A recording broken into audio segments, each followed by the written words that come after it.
Hello. If you were looking for a scare tonight, you've come to the right place. I'll be narrating an hour's worth of creepy horror stories that I found off of Reddit. So without further ado, These are their stories.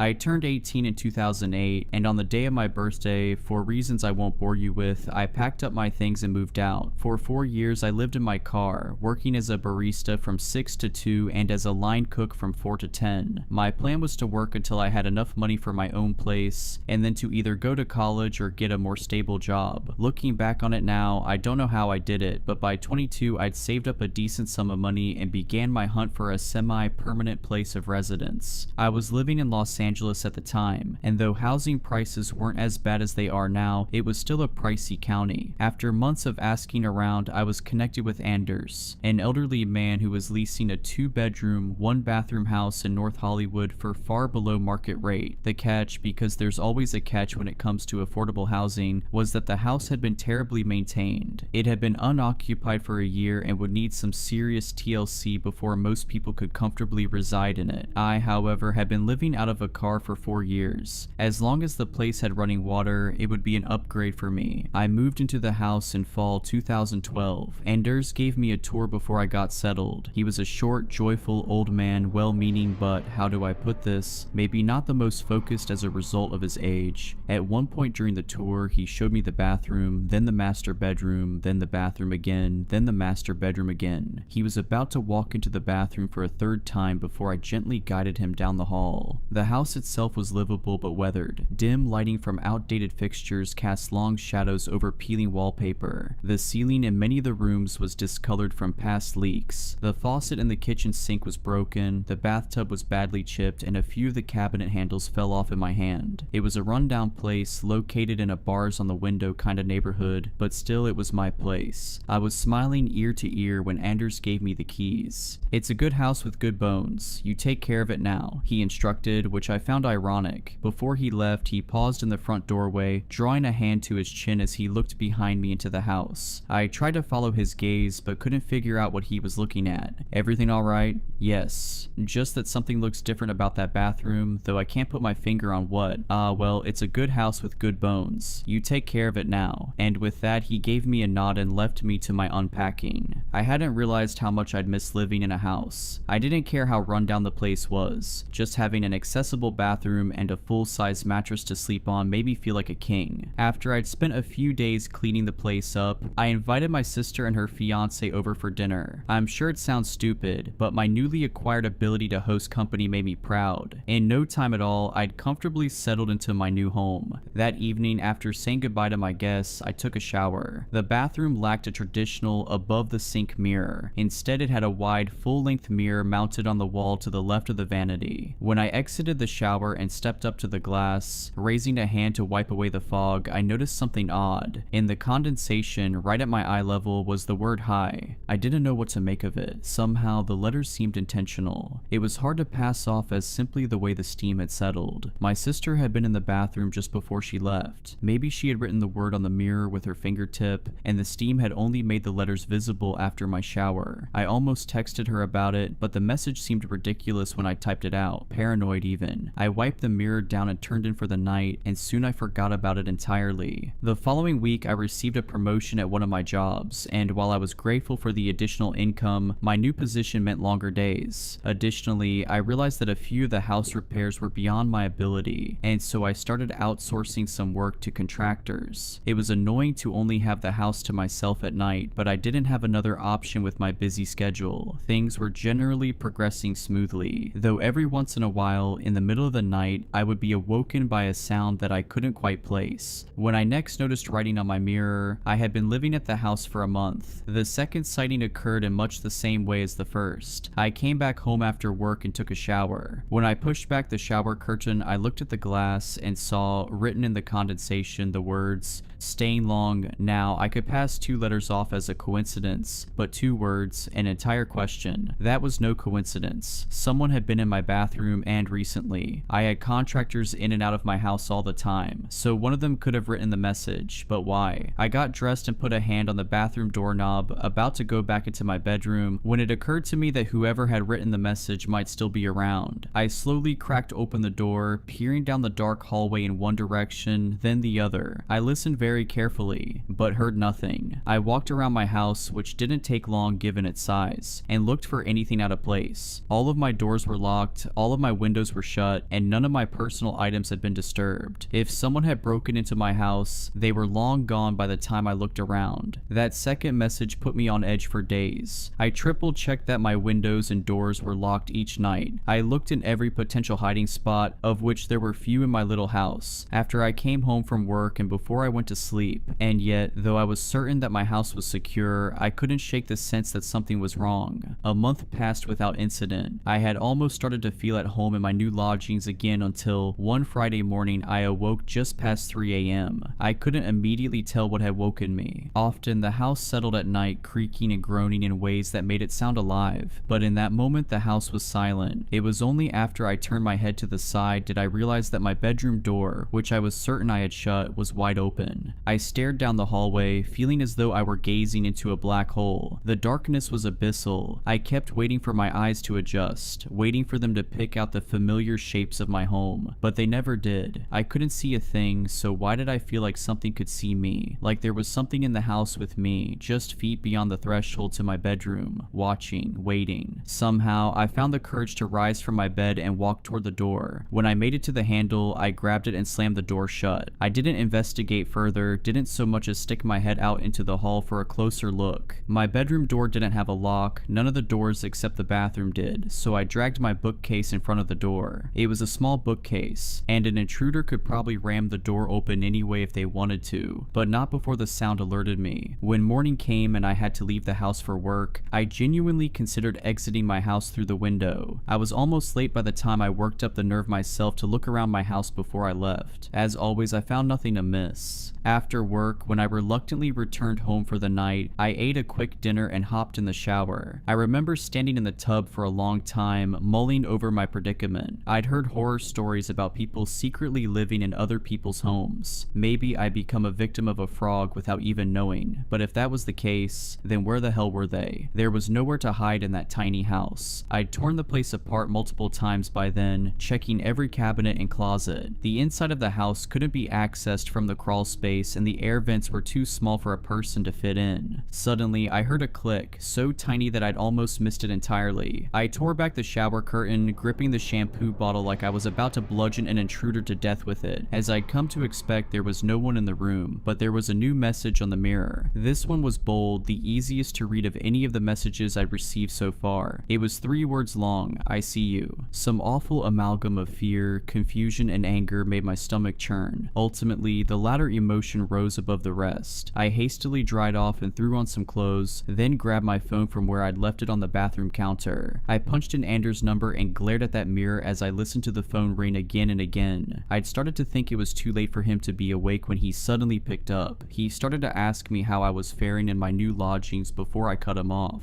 I need you to tell me if there's some way that a person could be getting into the house, I said. Every night I check every window and door. I check every cupboard, closet, and cabinet, and still things are amiss. You need to let me know if there's some entry point that I'm not aware of. Anders didn't seem to entirely understand what I was asking. What's getting in? You let me know if you're having rat troubles. My last tenant before you had rat trouble sometimes. Yeah, sure, I've got rats. Besides the doors and the windows, how could they be getting in? Well, there's the vents of course, and there was a chimney once, though we had it sealed up a good long while ago. And there's also the crawl space of course, though I'm sure you've already poked around down there. Though I knew the home had a crawl space, I'd never had much reason to investigate it. I was never able to find the entrance, even after ripping up all the carpeting in the house. Likely, hardwood had been installed over the access door, making it an unlikely point of entry for an intruder. How do I get down to the crawl space?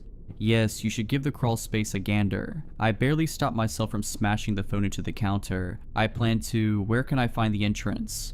That'll be on the floor of the bathroom closet. I looked around the room. Surely I'd misheard him. Either that or he was confused again. What? I know, it's an odd place for it, but it's only there because that room didn't always used to be a bathroom. The bathroom doesn't have a closet. Sure it does. Just to the left of the vanity. I looked at the mirror, at that long, oversized mirror. I'd always found it odd for a bathroom of that size to have a built-in floor-to-ceiling mirror. What was it that Anders had said when he'd first visited? That something had looked different about the bathroom. Setting my phone down next to the sink, I stepped up close to the glass. I spent a few moments feeling around the frame, looking for a latch, then I grabbed a portion of the right side of the frame in 2 hands. After one hard yank, the mirror swung open like a door, revealing a large walk-in closet. Anders was saying something on the other end of the line, but I was too stunned to answer. There was a square-shaped hole at the back of the closet, which I assumed led down to the crawl space beneath the house. The closet floor was littered with all kinds of trash. Filthy sheets, fast food containers, beer cans, and I realized some of my own items. Little things I thought I'd misplaced. A sock, a toothbrush, a comb, and a small frame photograph of me, my sister, and our old family dog. I crouched down to pick up the photo, perched in the doorway as I studied my younger, smiling self. I heard Anders say my name over the phone, except the voice didn't sound much like Anders at all. It was too deep, too clear, too close. When I looked up, a man was peeking out at me from the hole in the floor. He smiled at me, his eyes wide and pupils blown, his smile so wide it looked painful, and his hair long and matted. He was only visible from the neck up, and the harsh lighting made it look like a disembodied head was grinning at me from the back of the closet. Horrified, I rose to my feet and ran. I didn't stop running until I made it to my car, which I promptly drove to my sister's house. The next day, I drove to the police station to file a report. An officer met me at the house to check the scene, and I showed him the hidden closet, which indeed had an entrance to the crawl space. My best guess was that the intruder was entering my crawl space from the small door on the side of my house. He'd likely been squatting in the house during the year in which it sat unoccupied, and when he saw it was being prepared for sale, he had disguised the closet door so as to keep a little room for himself. Why he decided to stay, or why he was leaving me messages, I can't say. From his actions and from what little I saw of him, I think it's safe to assume that he wasn't of sound mind. Unfortunately, the man was never found. For all I know, he's still in that same neighborhood. Hell, he might even be in the same house. I moved across the county afterwards and have lived in studio apartments ever since. The thought of living in a big house with all those rooms and corners and places to hide gives me the creeps. It's not just houses that the incident soured for me, but mirrors as well. These days, when I visit a friend or stay at a hotel, I always have to carefully inspect the bathroom mirrors, shining a light directly into their faces and tapping a finger against the glass. Because the worst detail of the whole ordeal was that, when revisiting the bathroom with a police officer, I stepped into the old closet, closed the door, and looked into the mirror. Instead of the mirror backing, I saw the officer's face on the other side of the glass.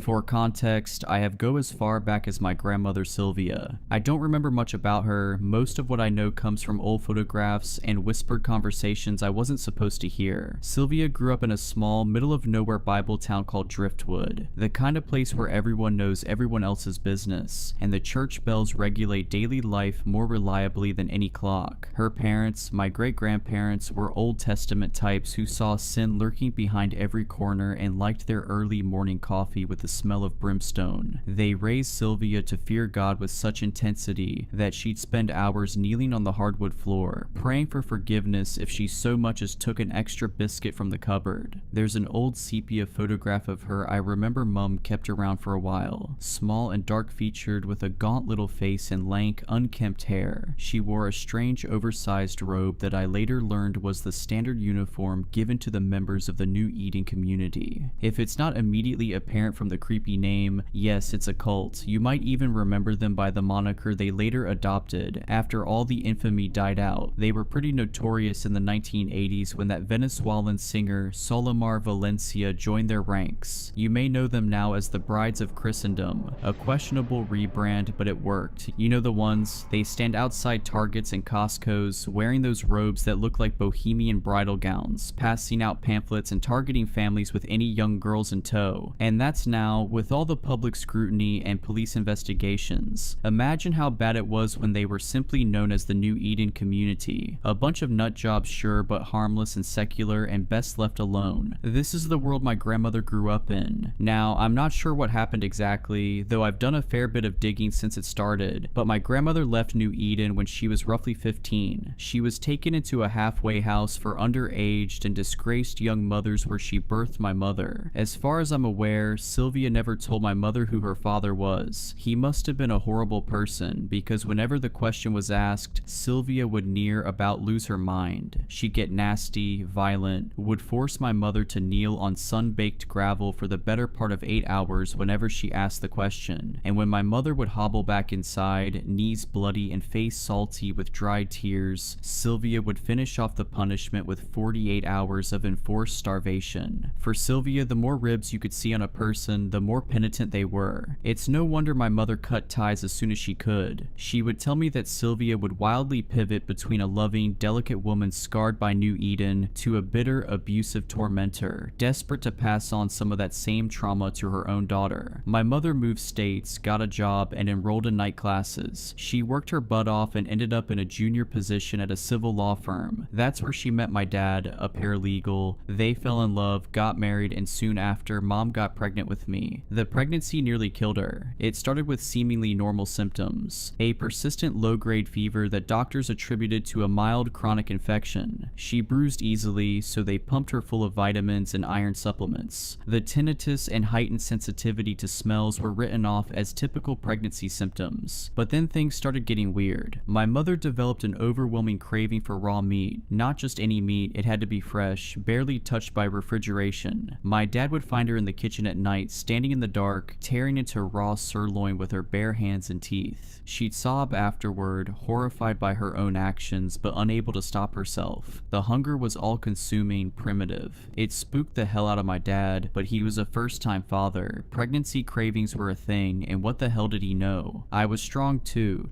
strong for a developing fetus. I broke 3 of her ribs as I grew, and the doctors couldn't explain how. But worse than the physical symptoms was the fear. My mother carried around a consuming, endless sense of doom that didn't abate until my birth. She couldn't describe it, couldn't rationalize it, but she was terrified. Not of birth, not of me specifically, but of something else. Something she could sense but not see. It was during her 3rd trimester that she reached out to Sylvia. I think the fear finally overcame her pride, her justified anger at her mother's abuse. No matter their strained relationship, she wanted her mama, and surprisingly, Sylvia came. I found my mother's diary after she passed, and that's how I learned about Sylvia's brief return to our family's life. According to the entries, Sylvia was different, softer, more present. She doted on my mother, cooked for her, helped prepare the nursery. My mother wrote about hope, about the possibility of healing generational wounds through shared experiences of motherhood. Sylvia was respectful, helpful, and anchored during a stressful time, until she tried to drown me in the bathtub when I was 2 weeks old. My dad found her just in time. He didn't see the knife at first. He was too focused on fishing my tiny body out of the water. Sylvia stabbed him, but the blade caught mostly fabric and just a bit of flesh. She was small, malnourished from years of religious fasting and self-imposed punishment, so my father was able to subdue her while still holding on to me. My mother came running when she heard the commotion, and that's when Sylvia started screaming. The things she screamed haunted my mother, enough that she wrote about them constantly in her journals, etched permanently into ink-stained pages as much as her mind. Sylvia had raved about a curse on the women in our family, about how she hadn't been strong enough to kill my mother when she had the chance, and she wouldn't make that mistake with me. Apparently she screamed so hard she coughed up blood. She begged my mother to end our line, said each daughter born was like rolling dice. Not all of us would birth daughters, she said. Some of us would birth something else entirely. They took her away in handcuffs, still screeching about darkness and choosing and something about rooms deep underground where the brides would go. The doctors diagnosed her with religious psychosis, citing her involvement with the New Eden community as the root cause of her break from reality. 3 weeks later, they found her hanging from a bedsheet noose in her room at the psychiatric facility. She left behind a single note for my mother. I tried to save you from being chosen. Now you must save your daughter. End the bloodline before they find her. And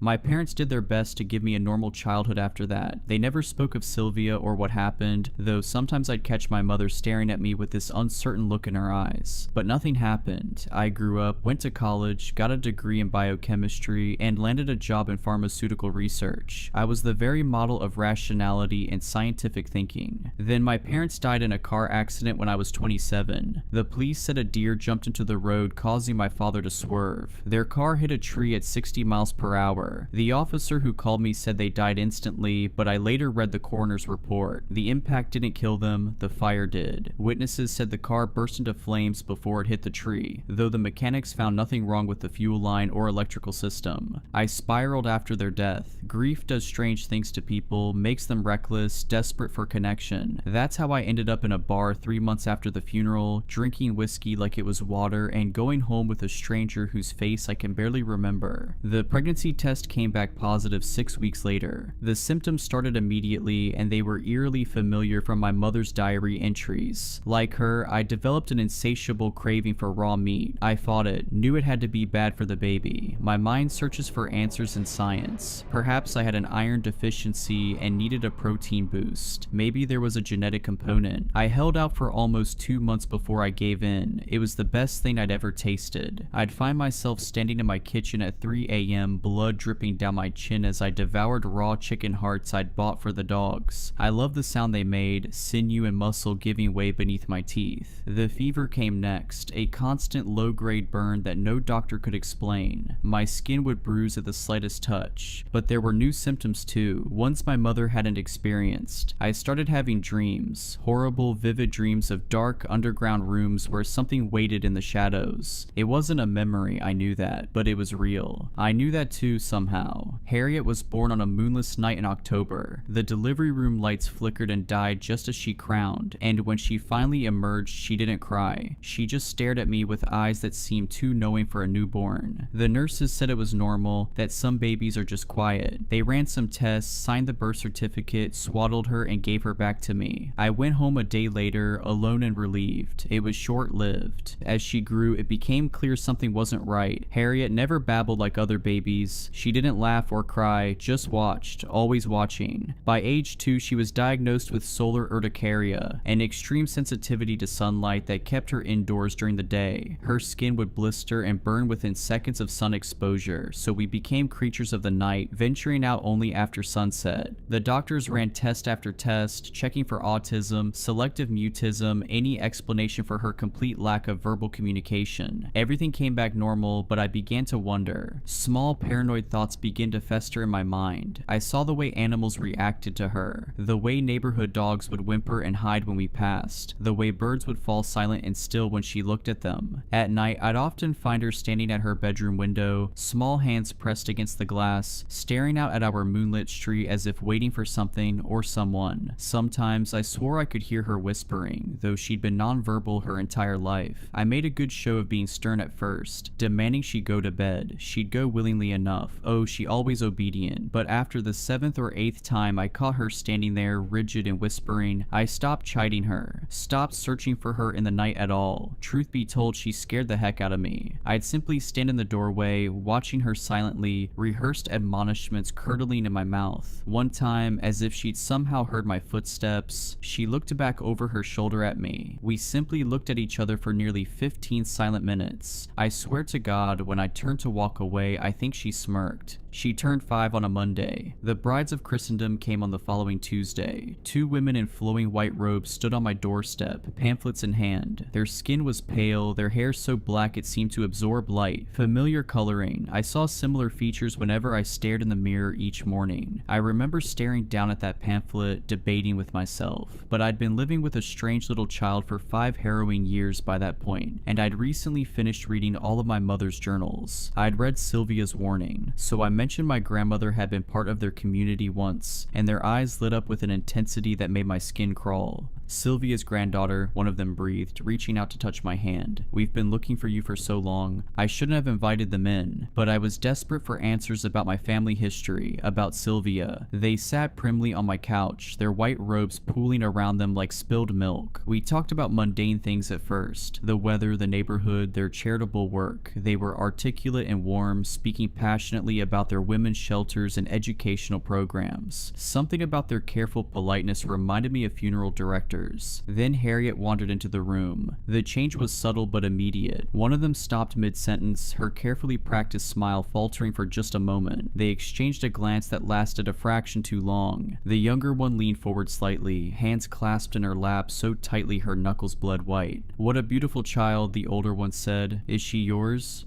"Yes." "Biological?" "Why does that matter?" They began asking questions then, each one seemingly innocent but somehow wrong. Had she always been so quiet? Did she have many friends her age? Was she eating well? Did she sleep through the night? When was her last checkup? When I tried to steer the conversation back to Sylvia, they barely seemed to hear me. Their attention remained fixed on Harriet, who stood silently in the doorway, watching them with her unnaturally still gaze. "We have a wonderful children's program," the younger one said, reaching into her bag. "Many special little girls like Harriet have found their true purpose with us, their true family." Something about the way she said purpose made my skin crawl. I asked them to leave. That night I heard voices from Harriet's room. Not children's voices, something else. Something that made my teeth ache and my vision blur. When I burst in, she was alone, but her walls, they were covered in drawings. I've worked in pharmaceutical research. I've seen medical textbooks with detailed surgical procedures. Nothing prepared me for what my 4-year-old had drawn. Women split open from throat to pelvis, their organs replaced with writhing shapes that might have been tentacles or might have been something worse. Faces caught in moments of transformation, skin peeling back to reveal something underneath that didn't follow the rules of anatomy. Not a simple child's doodling, I'm telling you. The drawings grew more detailed every night, more disturbing. She drew them with anything she could find, crayons, markers, her own blood when I took away her art supplies. I'd washed the walls clean before bed only to find them covered again by morning, the images more elaborate, more horrifying. Naked women being penetrated by shadows that seem to move on the paper. I have no idea how she even knows what sex is. She doesn't watch television, shows little interest in books, doesn't speak with and therefore cannot be influenced by neighborhood kids. I'm not even sure if you could call what she drew sex, to be frank. It came across as more violent, ritualistic. The changes in Harriet accelerated after that. Her skin began to slough off in patches, revealing something dark and iridescent underneath. Her eyes gradually darkened until they were completely black, and her fingernails turned the color of tar. I tried to convince myself it was some kind of infection, but deep down I knew better. At the start, I took her to see doctors and specialists, but nothing worked. When they started mentioning prolonged hospitalization and tests, Harriet would act out violently, both towards me and herself. But at this point, despite spending a lifetime grounded in the exploration of the real, for priding myself in being an individual of sound logic, I knew this was something else. Nothing that medicine could explain, something other. She stopped sleeping. I'd find her standing in different rooms at night, perfectly still, her head tilted at an angle that made my neck hurt just to look at. Sometimes she'd track movement I couldn't see, her black eyes following invisible things across the ceiling. The houseplant started dying, then the grass in our yard, spreading outward from her bedroom window in a perfect circle. I found her in the neighbor's yard one night, crouched over their German Shepherd. The dog's chest was torn open, and Harriet's face was buried in the cavity. When she looked up at me, blood dripping from her chin, she spoke for the first time. The sound she made wasn't English, wasn't anything human. It reminded me of the sound oil makes when it hits a hot pan, all sizzle and hiss. But underneath was something else, something that made me taste metal and smell burning hair. I ran inside and vomited until there was nothing left but bile. Forgive me, but I was a mother and I loved her despite it all. I buried the dog before the sun rose, feigned ignorance when the neighbors came knocking. I found the dog's collar days later, hidden beneath Harriet's pillow like some kind of trophy. She should have been locked up in a psychiatric ward that day, but I was weak, and besides, it wouldn't have worked. Desperate, I began researching the New Eden community. I found an online forum for survivors and connected with a user called the Wicked Below 82. She seemed to know things, horrible things, about the community's true purpose, about the 7 compounds spread across North America, Germany, and Australia, about the rooms deep underground where they took the girls who were ready. Her Her messages became increasingly frantic as we talked. She told me about her time in the compound, about the screams that echoed up from below, about the girls who went down with flat stomachs and came up 9 months later with something moving under their skin. She would have gone herself if she hadn't developed a cancer young that rendered her likely infertile. Thank everything for osteosarcoma, she joked. Then she asked about Harriet's symptoms, and each answer I gave made her more agitated. You need to end it, she wrote finally, before they complete the circle, before all 7 are born. I can't find her account anymore. I hope nothing has happened to her, but that brings us to tonight. Tonight, I woke to a smell like rotting meat. Following it led me to Harriet's room, where I found a pile of what looked like shed snakeskin, but I recognized the birthmark on one piece. The blood trail led to our bathroom where I found her. Jesus, I can barely write it. I can't describe what my daughter had become. What sat in our bathtub looked almost right, but wrong in ways my mind couldn't properly process. Like when you see a face in a dream and know it's your mother, but wake up remembering features that couldn't possibly fit together into a human face. Parts of her seemed to fade in and out of my vision, as if whatever she was becoming couldn't fully exist in our reality. When she moved, her joints bent in directions that made my eyes hurt. Her skin rippled like oil on water, and underneath, God, underneath was something that made me understand why Sylvia went mad. I did what my grandmother had tried to do, what she knew needed to be done, the thing that had been my daughter thrashed and fought, but in the end I held it under the water. I kept whispering, I'm sorry, even as its claws tore into my arms, even as I watched my baby girl's face shift between human and monster under the thrashing water. The hardest part wasn't the physical struggle, it was when she stopped fighting, when her face became human again and she looked up at me through the water with those big brown eyes, my eyes, and reached for me like she used to when she was small, like she wanted her mama to hold her. But I'd seen what was inside her now. I knew what was coming. I held on until the bubbles stopped, and then I ran.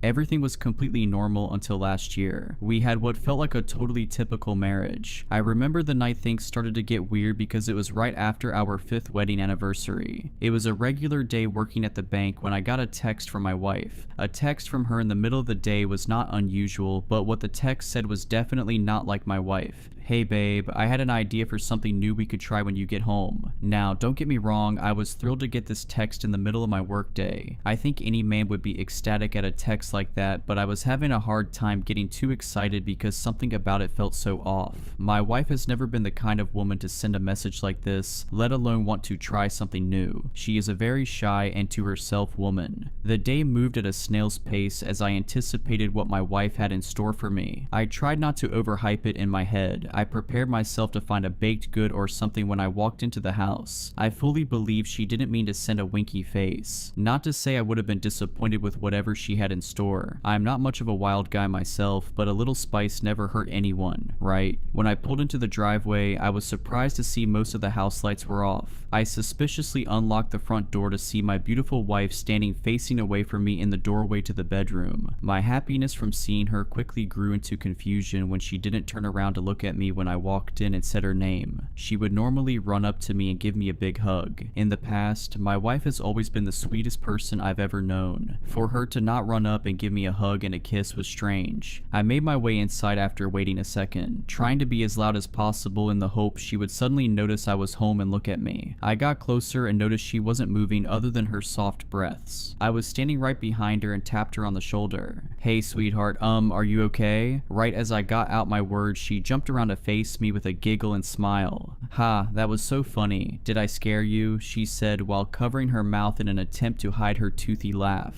Yeah, I guess you really did scare me, I replied with a nervous chuckle. So was that your special surprise you talked about? Of course not, silly. That was just the beginning of the fun, she remarked with a smirk and a wink. She grabbed my hand and led me into our bedroom. Under normal circumstances, I would have been over the moon about it, but her scaring me just before leading me into the bedroom felt so off-putting. Did she think this would turn me on somehow? Did one of my buddies reach out to her and tell her to do this? All I knew was that I was not interested in whatever romantic endeavors my wife had planned. I never thought I would say that. As we got to the bed, she pulled back all the covers and told me to lie down. I honestly felt like telling her I had a headache or something, but it was clear she had been thinking about about this all day, and I really didn't want to discourage my wife from initiating things in the future. My mind was spinning with thoughts of what she might do next, but she did something I didn't expect. She put the covers back over me and tucked me in. I was both relieved and more confused than ever. She gave me a soft smile, then in one fast motion fell to the ground like a sack of wet hammers. I intuitively sat up and leaned over the side of the bed to make sure she was okay, and was only met with the ends of her long brown hair peeking out from the bottom of the bed. "Hey Catelyn, why are you hiding? Can you please come out? I'm not a fan of this game you're playing," I murmured in a tone trying to not sound freaked out. I was only met with the sound of a muffled giggle. I sat in bed for the next 10 minutes trying to tell her to stop. It went from polite asking to begging, but the laughter didn't stop. After my begging didn't seem to work, I got the courage to get out of bed and look beneath me. As soon as I put my foot down, she grabbed my ankle. "What the hell, Catelyn? This isn't funny. You have fun here, I'm sleeping on the couch." I slammed the bedroom door behind me and curled up on the living room couch. I could still hear her laughing from the joke I seemed to miss. It was so hard to sleep that night. The image of her hair barely peeking out from under the mattress really stuck in my head for some reason. It took a while, but I finally fell asleep. The next morning I was up for work a couple hours before her, so we didn't get the chance to talk. I had to go into the bedroom to get my clothes for work, so I peeked under the bed to check on her. She was sleeping peacefully on her stomach, and I tried not to wake her. It was a long, hard day at work. I wasn't really feeling all that scared anymore, more so worried for my wife. I wasn't sure how I could help. Around 10 a.m. I got a text from her. "Hey Emmett, I'm really sorry about last night. I have a lot of explaining to do once we both get home. Can we talk over some pizza?" I felt so much better after reading those words. It might seem insignificant, but my wife hates pizza, so whenever she is willing to eat it with me, I know she is putting in the effort. It was the end of the day, and I headed home looking forward to some pizza and some time with my hopefully back to normal wife. I walked through the door and was relieved to see my wife setting the table and putting down a pizza box. She heard the door shut and ran to give me a hug and a kiss. I really felt like I had my wife back. "I'm so glad you're home. Sit down, sit down. I got pizza from your favorite place down the road," she said as she pulled a chair out for me to sit down. We were both quiet for a minute or two after we both sat down. I don't think either one of us knew how to start the conversation. Just as I was about to speak up, she started to talk. "So I know last night was weird. I just got really insecure after hearing a few of my coworkers talk about the things they do with their partners, and I was worried you thought I was too boring. I know I can be shy and don't like to do anything crazy, and started to feel guilty for not doing more with you. I wasn't entirely sure how to even go about it or what you would like, so I just went for it. I understand now how I went wrong. I'm sorry, I just don't know how to do this kind of thing," she said as if she had rehearsed it many times in her head. "Why would you ever think I was bored of you? I don't need any of that wild stuff. I married you for a reason. You don't need to try to be something you're not. I love you for who you are," I said as I grabbed her hand. She took a deep breath and looked at me with watery eyes. "I love you too. Thank you for being so understanding. I really want to make it up to you." "That's very kind, but the pizza is enough for me." "No, I'm really serious. I did some more research and found a few good ideas," she said as she put her hand on my thigh. I was so torn at that moment. I was terrified from the night before, but it seemed like she learned from her mistakes. Sure, it was an incredibly strange mistake to think scaring me would get me in the mood, but she is extremely sheltered. That's what I was trying to tell myself. I knew deep down something was still wrong and I should just say no, but I think many people can understand how your body can go on autopilot in moments like this. At this point, nothing was going to stop me, and I'd give every excuse in the book as to why it was okay to let her do her thing. Just like last time I was led to our bed, she made me lay down and immediately put my hands over my head into handcuffs and put a blindfold on me. My heart was racing at this point. I was terrified, but human nature was taking over and it could not be overridden. Right as she put the blindfold on me, she stepped back and I didn't hear her move. I was expecting her to do something to me, but nothing. I laid on the bed feeling more exposed than I ever felt possible. After a couple minutes, I heard the floor squeak and it confirmed that she had been standing right by the bed the whole time. I felt like I could feel her eyes staring at me. It was practically burning a hole in my skin. I heard the light switch flick off. Now I really couldn't see anything. After a few moments of anticipation, I felt her fingertips graze the sheets near my sides, then by my feet, just barely missing any part of my body. I started to maybe get hope again that I shouldn't be scared. Sure, sure this wasn't what I had in mind, but she was new to this. I was very wrong. That was the last moment I had hope for my wife. This was teasing. This was torture. I was soon met with the sound of her scraping her fingernails against the walls like a wild animal. She moved around the room, scratching anything she could find, along with a brief giggle here and there. It was like she was silently moving from corner to corner. I would hear her make the awful scraping, then it would stop for a second. Then I would be jump scared by her doing the same thing in a different spot. It made my skin crawl like I had a million little bugs crawling on the inside of my skin. I wiggled violently, trying to get out of the restraints or to get the blindfold off, but I was trapped. It kept getting worse as the night went on. She kept getting right by my ear. Sometimes she would just breathe, and other times she would let out a giggle. She would run her hands closer and closer to my body, sending me into a cold sweat. I of course didn't have a way of telling the time, but I would guess it was about an hour in when I stopped begging her to let me go and I just started yelling for help. I guess she didn't like that because she put duct tape over my mouth. Shortly after that, I started to hear the scraping sound on the ceiling. Our bedroom has an extremely high ceiling, so I had a hard time imagining how she was doing it. I couldn't believe the situation I was in. It felt like a terrible nightmare. I kept thinking any minute I would wake up next to my gorgeous wife sleeping soundly beside me, but the nightmare lived on. My wrists felt raw and bloodied. My neck was sore from moving it back and forth trying to get the blindfold off. My whole body ached from trying to free myself, but all that paled in comparison to the psychological torture my wife was putting me through. Not being able to see her next move and not knowing how far she was going to go killed me inside. Before I knew it, I was waking up the next day, still tied up and blindfolded like the night before, but I didn't hear my wife around. I didn't let my guard down, however. I knew she could just be waiting for me to relax, then jump out and scare me again. After wiggling my head around for a bit, I finally got the blindfold off.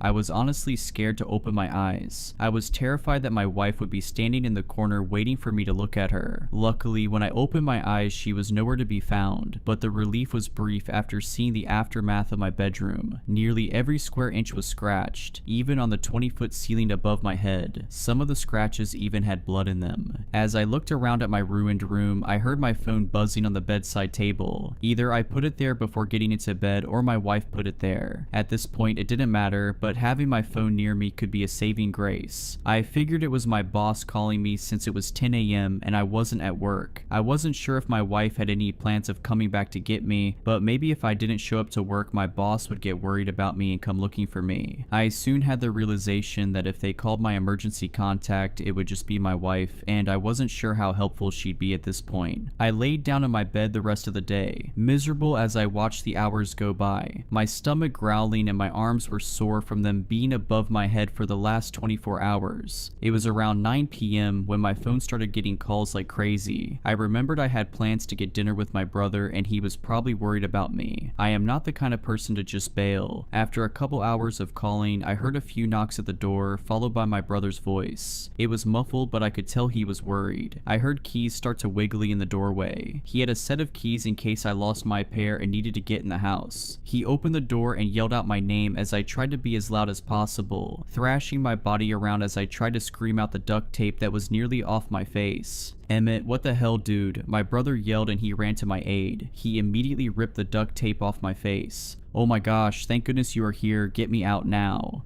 Dude, I didn't think you and Caitlin were down bad like that. Nice, my brother said with a smirk. Daniel, this is not the time, get me out, I said with more aggression. Okay, hang on, he murmured as he tried to get the cuffs off. After trying for a while, we found it impossible to get them off without a key. He ended up just getting my bolt cutters and cut them off. It was nearly midnight when I was finally out. My arms were so sore it took me forever just to get them back down at my sides. So, do you want me to pretend I didn't see any of this or something? Daniel said in a casual tone. What? No, it's not what it looks like. Trust me. I wish it was what it looks like. Caitlin is sick or something. She trapped me here all night and practically tortured me. Look, I know we are close and all, but I don't think I need those kinds of details from my own brother, he remarked with a chuckle. You aren't listening to me. Look at the walls and the ceiling. She did this. She is scaring me. I don't know what to do. He looked around the room and then at the ripped apart ceiling, not fully grasping the situation but clearly concerned. Okay, come stay with me tonight if you are freaked out, he said, half annoyed and half worried. I grabbed a few pairs of clothes out of the closet and shoved them in a bag. I wasn't sure how long I was going to be gone, but I wanted wanted to be prepared. My brother only lives a few minutes down the road, so it was an easy drive. The whole time I was worried my wife was going to appear and scare me. We made it inside my brother's house and he apologized for not having a guest bed. He's in his early 20s and lives alone, so he doesn't have much space. But honestly, I didn't want to be far away from him. I didn't dare to tell my little brother I needed him and I was scared, but I think he could tell I wasn't okay. Listen, I don't really get what is going on, but it's getting really late and we both should sleep. Let me know if you need anything, he said as he awkwardly walked into his room 10 feet away from the couch I was lying on. I had a terrible time falling to sleep that night. Whenever I closed my eyes, I just heard the sounds of her nails scraping the walls in my head. I kept thinking, and I felt her warm breath against my ear. I'd open up my eyes to find the room empty. It was starting to feel like the anticipation of her was becoming just as bad as her actually torturing me. I woke up the next morning exhausted. My whole body felt like I was just in a car accident from being so tense for so long, and I only got 3 hours of sleep. I realized that if life was still normal, my wife would make me hot tea and a warm bath with all her fancy essential oils that probably do nothing, but she always puts so much love into it. I started to feel myself slip. I felt sadness creeping in, but none of that mattered. I had to go to work. I couldn't have a no call no show and then call out of work the next day. I would feel terrible about it. Plus, I wanted to apologize to my boss in person. The work day started out strange when I tried to ask forgiveness from my boss, but he acted strange at my apology. He explained that my wife gave him a call and said I wasn't feeling well and I would be absent from work that day. I guess despite everything, my wife still didn't want me to get a slap on the wrist at work. That was only the beginning of the strange day. I found a dead rat in my desk drawer, spiders in my locker, and a huge clump of hair in my lunch. It seemed like I was the only employee being harassed, but they ended up closing and sending everyone home at around 3 p.m. because a few higher ups got nervous and thought they needed to look into it. Banks tend to take stuff like this seriously. I went out to my car to leave for the day and was in shock to find a note on my car. Did that do it for you? Catelyn. I knew it was her, I just didn't want to believe it.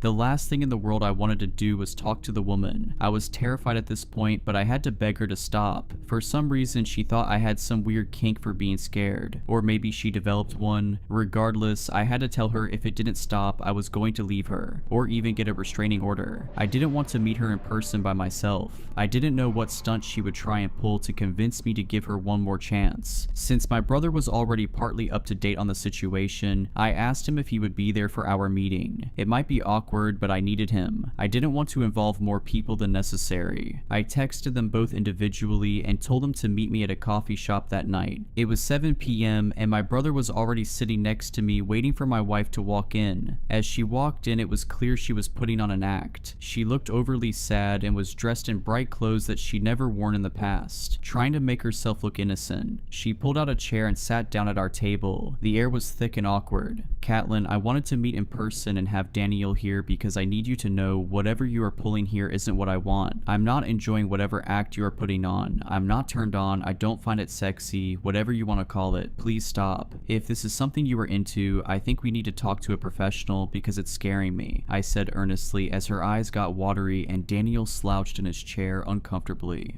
I don't know what to say, babe. I have to say I'm confused. I know I'm new to this experimenting thing, but I'm doing my best. This is what you asked of me. I'm just trying to be a good wife. You know me, I'm as vanilla as they come. You are the one who asked me about these acts. I'm just doing my best. She stressed as she fought back tears. Daniel looked at me with confused eyes. Wait, hang on, what's going on? I didn't think you asked for any of this, Emmett, Daniel said. I didn't, I swear. I have no idea what she is talking about. I would never ask anything like that from her. I pleaded to my brother. You are sick, you know that? Why are you doing this to me? She uttered as she pulled out an envelope and tossed it on the table. Daniel and I looked at each other before he reached for it and opened it up. Inside was a letter that Daniel read out loud. Dear Catelyn, I love you with all my heart, but I'm afraid I'm getting bored of the same old.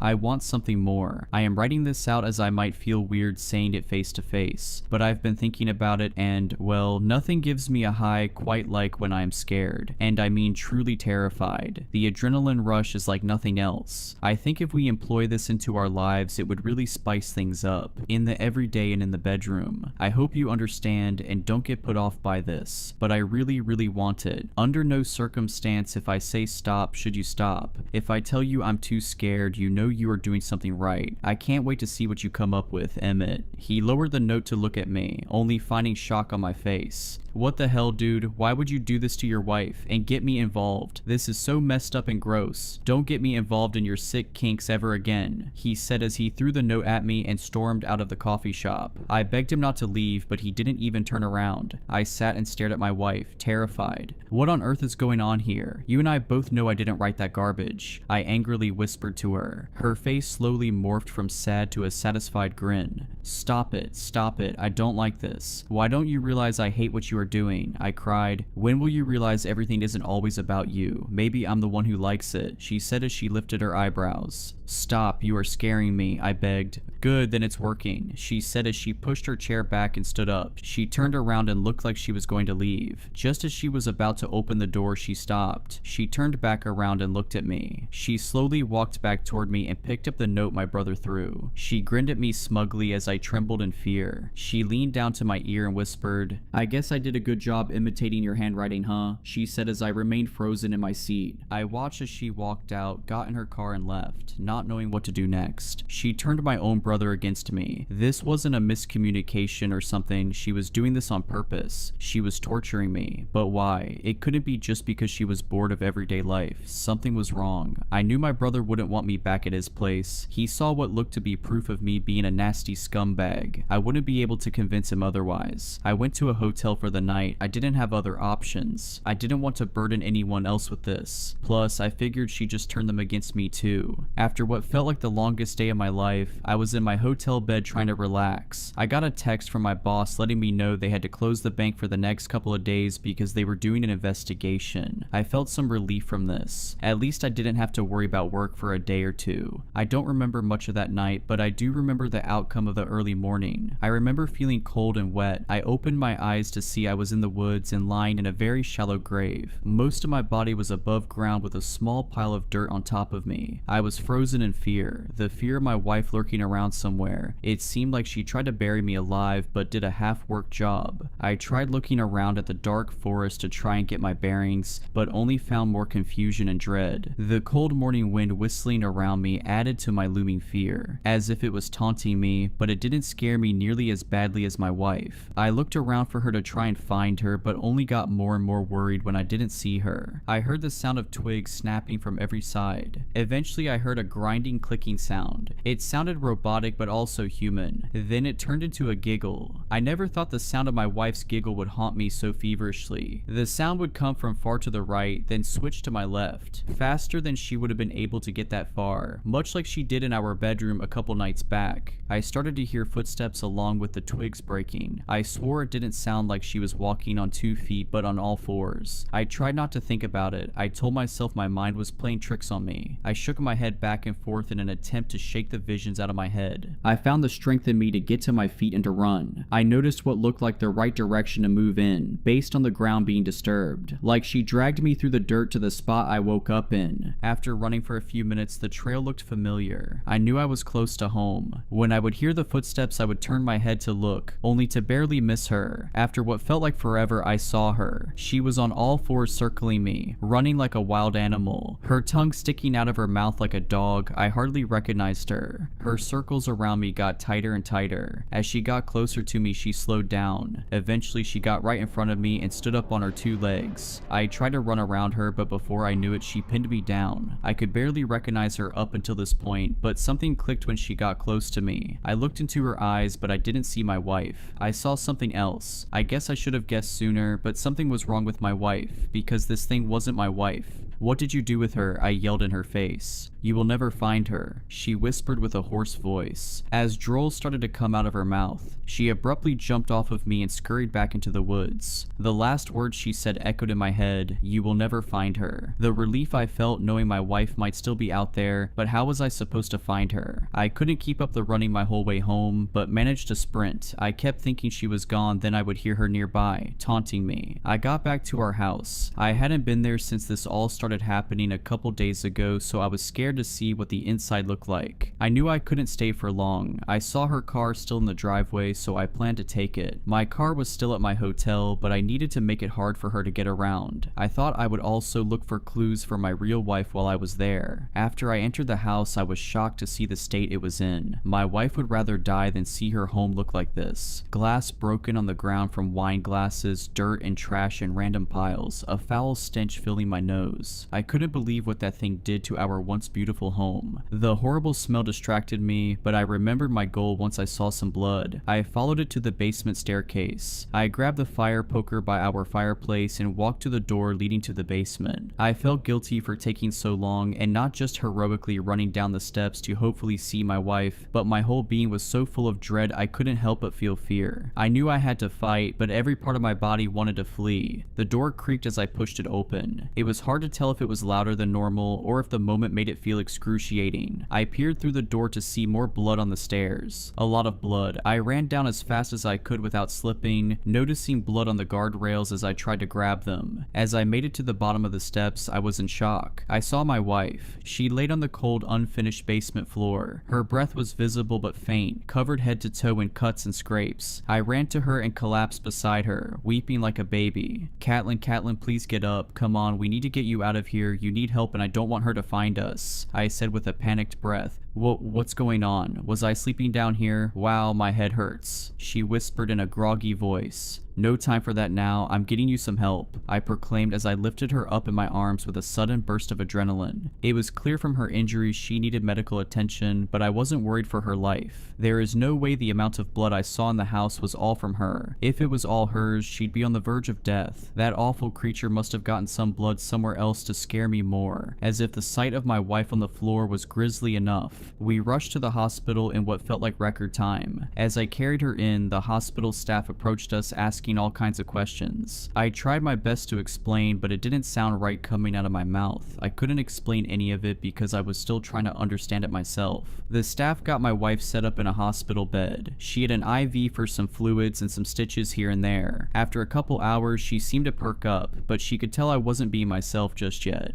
"Babe, I know you are freaked out, but don't be so cold to me. I just went through something awful. Please, I need you now more than ever," my wife said from her bed across the dimly lit room. I was trying to be as loving as possible, but I just couldn't get some images out of my head. I was desperately trying to remember my wife before that monster came into the picture, but it was so hard. Her face went from sad to an over-exaggerated pout in an attempt to make a sad puppy dog face. She tried to make the cutest faces she could. I got closer and closer to her and her happiness grew. I ended up sitting on her bed with her. She leaned close to me and puckered her lips. I gave in and had a blissful kiss with my wife. Until she bit down. I tried to pull away, but she had such a grip I could tell I'd badly hurt my lip if I resisted. Instead, we both sat in silence. Her breathing got slow and deep as my heart rate increased. She slowly loosened her bite but stayed uncomfortably close to my face. "Say a word and I will scream," she whispered. Before I could process what was happening, she reached for my hand and grabbed my pinky. Then she violently forced it the wrong way. I screamed in pain as I heard the snap of my finger breaking. My ears were ringing in shock. As I reacted, my wife did as well. "Get away from me, you horrible monster. Get off of me. Don't you dare touch me," she yelled at the top of her lungs. I backed away from her. Confused and shocked medical staff ran into our room. "What the hell is happening here?" a tall man said. "Sir, thank goodness you are here. My husband is trying to hurt me. He is the one who gave me these injuries. I didn't want to tell anyone because I was too scared he would hurt me even more. Please help me. Now he is trying to hurt me again," she desperately cried. No,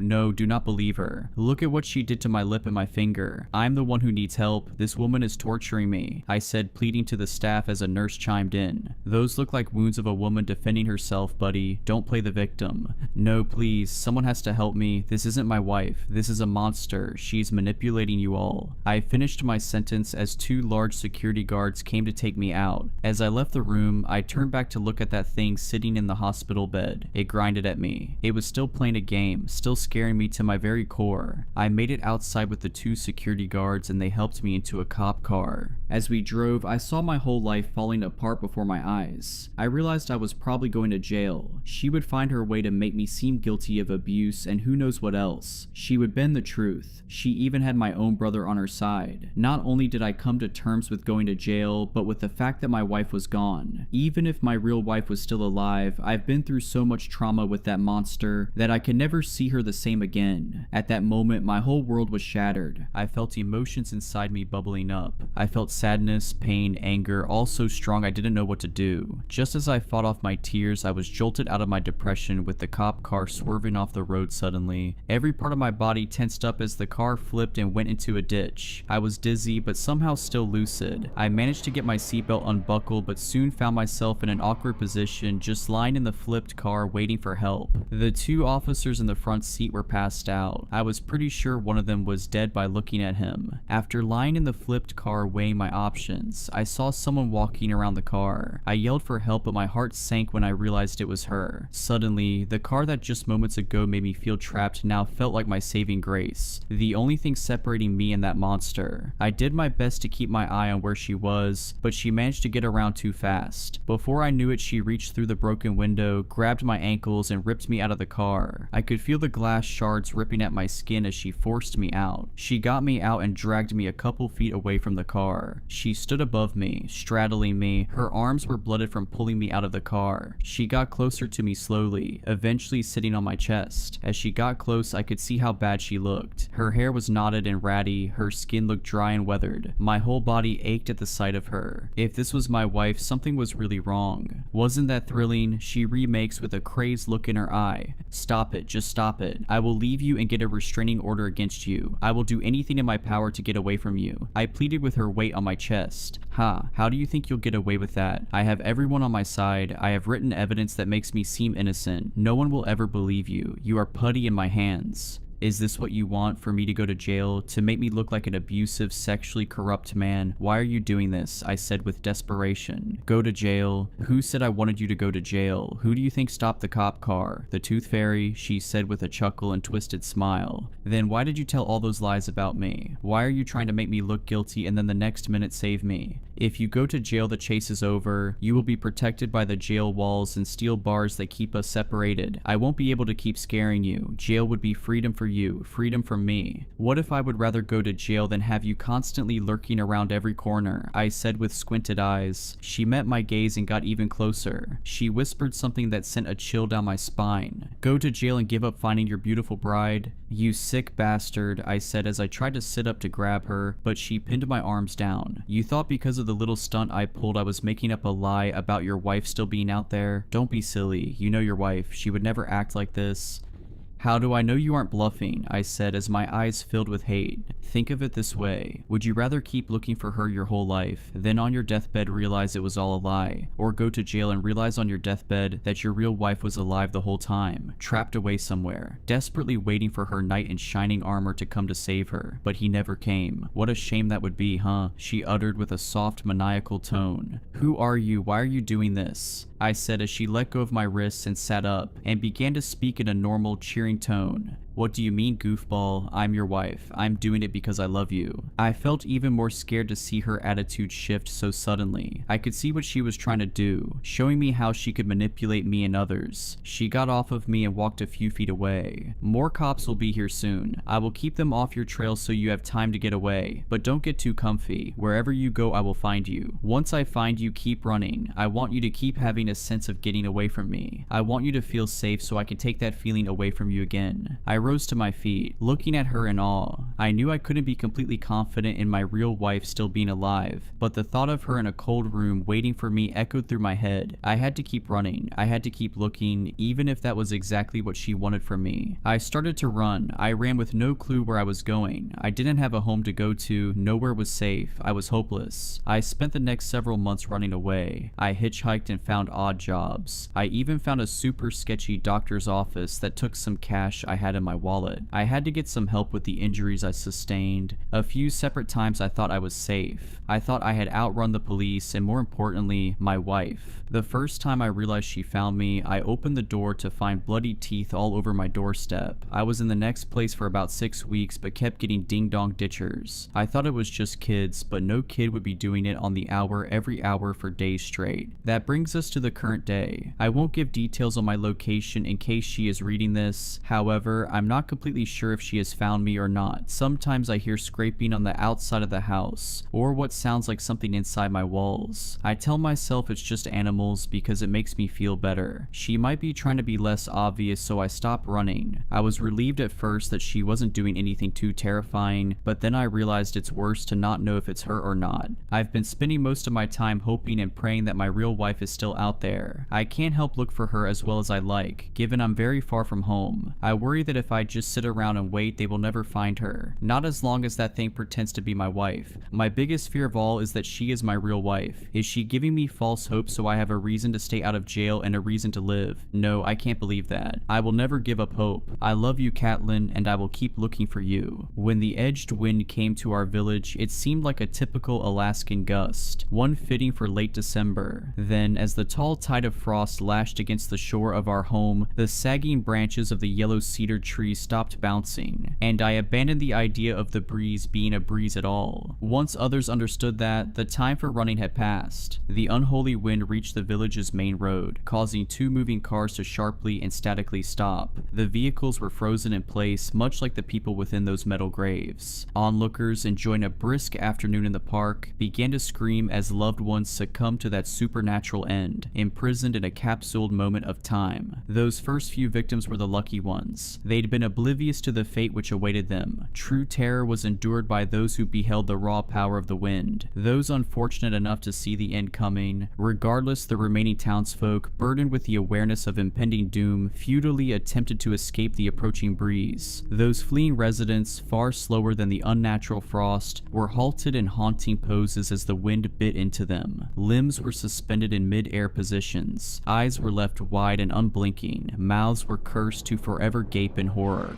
"Run," Dad screamed, sprinting towards us from a nearby park bench. My brother, my childhood friend, and I were sitting in a sandbox. Already engrossed in a fantasy world, I wondered whether my imagination had conjured the wind. I thought my mind had transcended to a higher plane. It was my way of processing the trauma. However, I accepted the reality of the situation when my father shoehorned the 3 of us into his Volkswagen Golf. The icy jaws of the wind were nearly nipping at the rear of the vehicle as Dad twisted the key in the ignition, but the beat-up car rapidly lurched forwards. My father wrenched us away from the frost, seconds before it consumed us. "Daddy, where are we going?" I tearfully asked. "I don't know, Jillian," he weakly moaned, maneuvering around fleeing cars and pedestrians. "Are we picking up Mummy?" Alan asked. Dad ignored my brother's question. I was only 8 years old at the time, but I knew that my mother wasn't coming. I understood the significance of the tears in my father's eyes. For 26 years, I successfully managed to suppress that memory. Did such a good job, in fact, that I almost believed it had all been a dream. I started to believe that we had simply moved away from our hometown, and Mum had simply chosen to stay. Dad never convinced me otherwise. He never talked about what happened. Neither did my brother. As for Leon, he moved to an orphanage in Anchorage. We wrote to each other for a couple of years, but his replies became less and less frequent. Eventually, he stopped responding entirely. I used to wonder why my father didn't adopt my childhood friend, but I suppose that would have forced him to accept what happened, and like me, he had no intention of doing that. I thought we would run back to England, having failed to achieve the American dream, but Dad kept us in Alaska. I assumed that he'd been driven by stubbornness, or guilt perhaps. We'd already fled our home. Perhaps fleeing across the pond would have been a step too far. Perhaps it would have felt like truly abandoning our mother. Whatever his reason for staying, Dad didn't tell anyone the truth. He never went to the police. He never returned to look for Mum. "Don't look back, kids," I remember him whispering as we fled the frost. I followed that advice for the next couple of decades, only recalling the event for the briefest moments from time to time. When Dad bought the first computer for our family in 2000, I googled the name of our old town. I typed the word before realizing I was even doing so. I was still young, of course, but I knew that nothing about our speedy departure had been normal. I wanted answers. I'd expected to discover that my village had become a ghost town. That would have made sense. sense. Alaska's unforgiving climate breeds desolate places born to be abandoned. However, the search results revealed nothing, so I told myself I'd imagine the village. I told myself we'd always lived in Anchorage. As the years passed, I became comfortable with the notion that none of it had ever been real, not even my mother, and that was why I did not expect to see a certain person again. Happy birthday, Jill. My jaw dropped when Leon Taylor appeared on my doorstep. It might seem strange that I would recognize a man who was a child when I last saw him, but Leon always had distinctive features. I immediately identified the mole on his neck, just below his facial scruff, and those sorrowful eyes shadowed by his unmistakable overgrown brows. Leon, I gasped, what are you doing here? The man smiled weakly. Sorry, Jill, I should have done this the millennial way, reconnected through Facebook.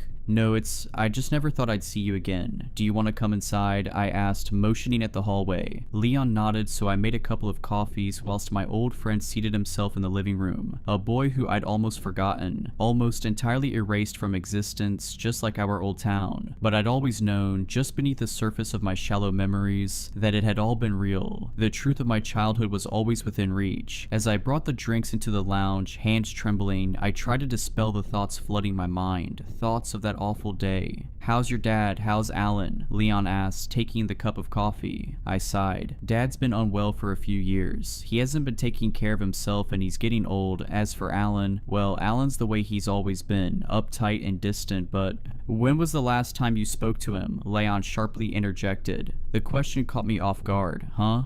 Your brother, when was the last time you spoke to him? Leon asked. My face drained. He knows, I thought. How on earth does he know? 3 years ago, I answered. My old friend nodded. Did you fall out? I scoffed. That's an understatement. You remember what he was like when we were kids, don't you? Leon shrugged. He was 2 years older than us. We must have infuriated him. I nodded. Sure, but I grew up and he never did. We had a big argument and we haven't spoken since. Interesting, he responded. I raised an eyebrow. You're a man of few words these days, Leon. The man cleared his throat. Your brother messaged me a week ago. My other eyebrow raised. What? It was a very strange message. Did you reply? I asked. I thought you would have preferred to ignore it. He lowered his head in shame. I'm sorry, Jillian. I replied to some of your letters. Then you forgot about me, I said. It's embarrassing that I didn't get the hint. It wasn't embarrassing, Leon sheepishly muttered. I read all of them, every last letter. Oh, well, that's great, I laughed. Nice to know that you cared. Jillian, Leon paused, lifting his head. I was scared. Scared of what? I asked. Remembering that day, he replied, It's why I told your dad I didn't want to come and live with you. It's... What? I asked. Leon tilted his head. You didn't know? Did you really think he just dumped me in that place? He might have changed, but your dad was never cold. Still, I refused. Living with you would have reminded me of what happened to my family. I didn't reply, so my old friend prodded the beast. Aren't we going to talk about... why did my brother message you? I interrupted, avoiding the topic. Leon twitched his lips uncertainly, as if unwilling to part them. He told me that I had to see you. Leon trailed off. Right, I said. Why?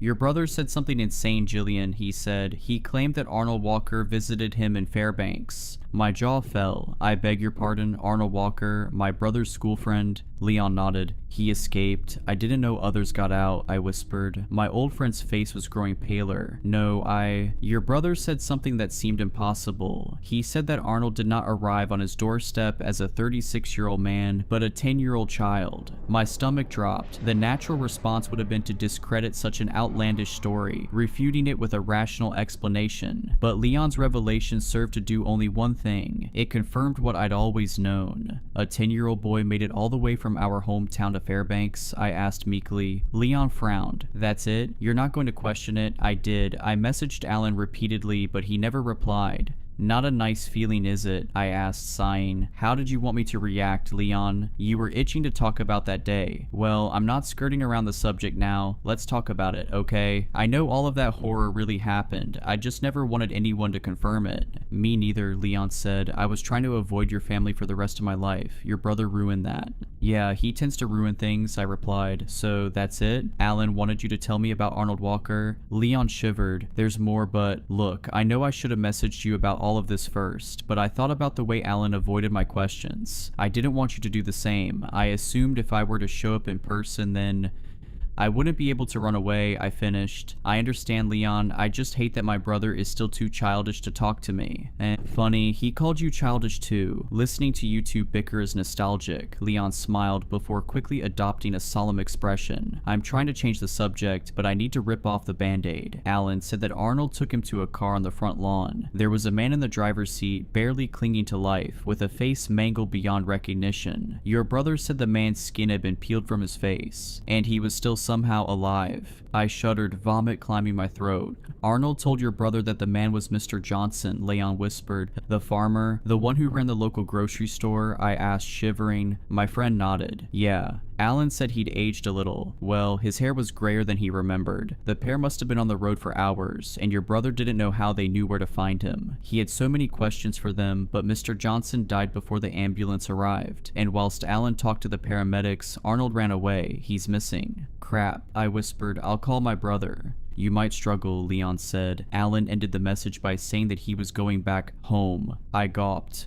He wouldn't be that stupid. Maybe not. You should try to contact him, Leon said. He hasn't replied to my dozens of messages, but he might reply to you. Not sure he even has a signal out there in the boonies, but you're right, you should try. I spent an hour trying to contact my brother in various ways, but he did not respond. Alan had vanished, and I knew, like it or not, that I had to return to our village too. I should have told Dad, would have told him had he not been one bad day away from a heart attack. In spite of the man he'd become, I loved him. I didn't want to remind him of the place we'd fled. One person should be spared the horror of remembering, I thought. Leon and I, two strangers who'd spent formative years together, piled into my Kia, and we drove from Anchorage to a place that I'd long hoped had never really existed. I was going to be horribly disappointed. On a nondescript road that burrowed into the Alaskan wilderness, my throat started to twist and constrict. The outer edge of my vision shrank, and my head pulsated with a slowing rhythm as the world slipped away from me. I struggled to breathe as I came to terms with an awful fact. I recognized that endless road. Jillian, Leon whispered. Don't, I begged. I didn't want to hear it. I wasn't ready. I'd known all along, of course, that our village existed, even when extensive research had revealed nothing about the town. When I thought of the way the breeze consumed the town, erasing its residents, it made sense that it would erase the very place itself. After all, even I'd started to doubt its existence, and I'd lived there. Accepting the unearthly nature of the event wasn't as tough as you might imagine. If anything, I had fought hard to deny it. I wanted to ignore the existence of a paranormal force, though I had witnessed it with my own eyes. Even if there were some Alaskan breeze powerful enough to instantaneously freeze an entire town, we hadn't witnessed that. We'd seen something else. We'd seen that glacial wind freeze the town, not its people, but its tether to time. After an hour of following the frosted landscape, we saw something familiar on the horizon. Leon's face mirrored mine as our wicked village appeared, a bulge of ruin and decay, growing as we neared it. And when we crossed the threshold into the desolate town, the reality of our quest finally dawned on me. Where is everybody? Leon asked. It might seem a moronic question to an outsider. Our old village was clearly an abandoned place. No rational person would expect anybody else to be there. Of course, I understood Leon. He had asked the same terrifying question that was circling the drain of my mind, refusing to flush away. I thought back to that terrible day on which hundreds of people froze in time. Then I thought of Arnold Walker and Mr. Johnson, the two residents who'd supposedly shown up at my brother's door. One of them had looked no older than he'd been in 1998.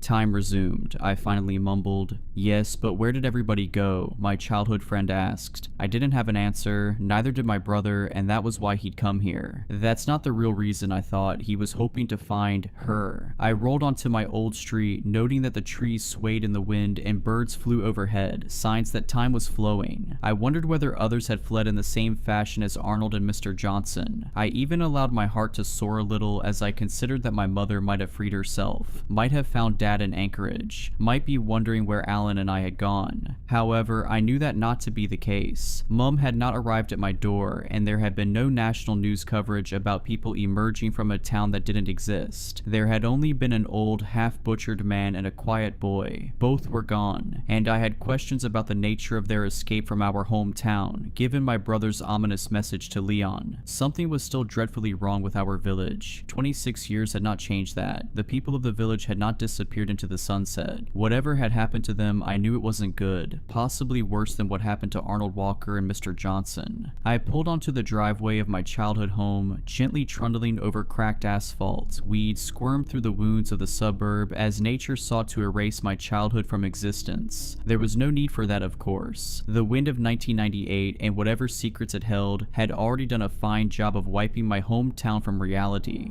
"Do you think he's come here?" Leon asked as I turned off the engine. "Yes, we both know who he wanted to find," I said. My childhood friend nodded, and we both somberly climbed out of the vehicle. The village was colder than I remembered. For a mid-afternoon day in late May, it was unseasonably chilly. Alaska, for the most part, is not the Arctic hellscape that many people imagine. Not in all parts of the state anyhow, and certainly not in late spring. The air also felt stale. It carried the stench of evil, and it seemed to be tinged with frost, as if that demonic breeze were still lingering in the air, nearly 3 decades later. I knocked on the rotten front door, surprised that it did not break with a slight rap of my hand. "Alan," I yelled, "it's Jillian." My brother did not respond, but I wasn't concerned. If he had been there and Mum hadn't, then he wouldn't have wanted to stay. I wanted to use that as an excuse to turn around and leave. I already assumed that my mother wouldn't be there, but another part of me knew that my assumption was more of a wish. In a similar way, I had been secretly glad to find nobody in the town. There was only one person I hoped to find in my old village, and that was Alan. I was terrified by the prospect of finding anything else. "Jill," Leon started softly, "come on, we have to do it."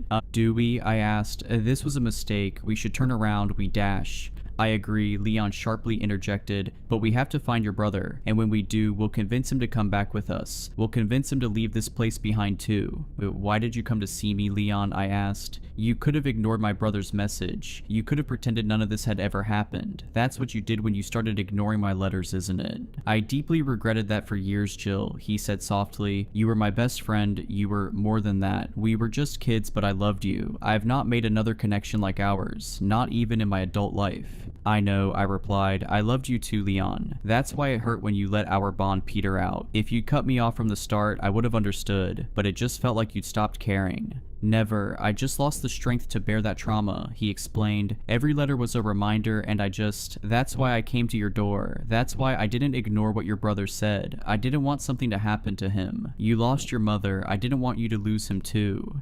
"We all lost things," I sniffled. "You lost more than me. I just don't understand why you'd come back. Why my brother would come back. I don't even understand why I've come back." "We never really left this place, did we?" Leon asked. "Not in our minds. Even though it doesn't exist in the eyes of the outside world, it never left us. Never let go. Arnold Walker and Mr. Johnson lured Alan back. And he lured us back." "That's an unsettling way of looking at it," I timidly replied. "It's the only way I've been able to look at it," he said. "Whatever claimed this place, it remembered us, and it made sure we remembered it. Not that it would be easy to forget. For years I thought I'd lost my mind, but after talking to you and Alan, I'm not so sure. I find it hard to believe that we'd have experienced a shared delusion. No, it all really happened, and the memory replays in my mind every day. I'll never get rid of it." "Dad seemed to do a good job of erasing this place from his mind," I said. I knew that wasn't true, of course. He had never forgotten. That was made apparent by his deterioration. Alan and I had a close relationship with our father before we left that village. Afterwards, he changed. We all changed. Losing Mum had fractured the family, but there was more to it than that. I started to consider that Leon might be right. Perhaps the frost hadn't ensnared the two of us, but it had certainly bitten us. "Do you want me to do it?" Leon eventually asked. I wanted to be courageous enough to open the door, but I wasn't. I nodded meekly and stepped aside, allowing my childhood friend the nightmarish task of facing whatever lay within my old home. He pushed the door handle down, expecting the house to be unlocked, but it wouldn't budge. "Shall we try the back?" I asked. Leon backed up. I quickly realized what he was planning to do, and I opened my mouth to utter a protest. My hulking friend had charged before I spoke a single word, however, and he hurled his body into the door. It quivered in its frame but did not give. "Leon," I cried, "what are you doing?" "Well, I don't suppose you have the key," he panted, massaging his shoulder. I held up my hands. "Look, let's just..." My friend rushed forwards again, and the result was the same. This time, however, Leon released a groan of pain, clutching his arm a little more tightly. "You're going to hurt yourself," I said. "Let's take it in turns to kick the door. That'll work better, and it won't cripple either of us." Leon nodded, and the two of us firmly booted the door near the handle. The wood quaked, and it only took a few attacks for the door to splinter around the lock. The frame splayed inwards, and the metal mechanism fell loose. "Whoops, that worked a little too well," Leon laughed. He led the way into my childhood home, which looked unlike the street outside, the same as I remembered, the same as it had looked on the day I left. There were no shoes left by the door, no muddy prints on the carpet, no indication whatsoever that my brother had visited our old home, which I'd gathered when the front door had been locked. But this was not a relief. I knew in my gut that Alan would have gone there first. He never made it home. Leon shivered. "This place feels cold."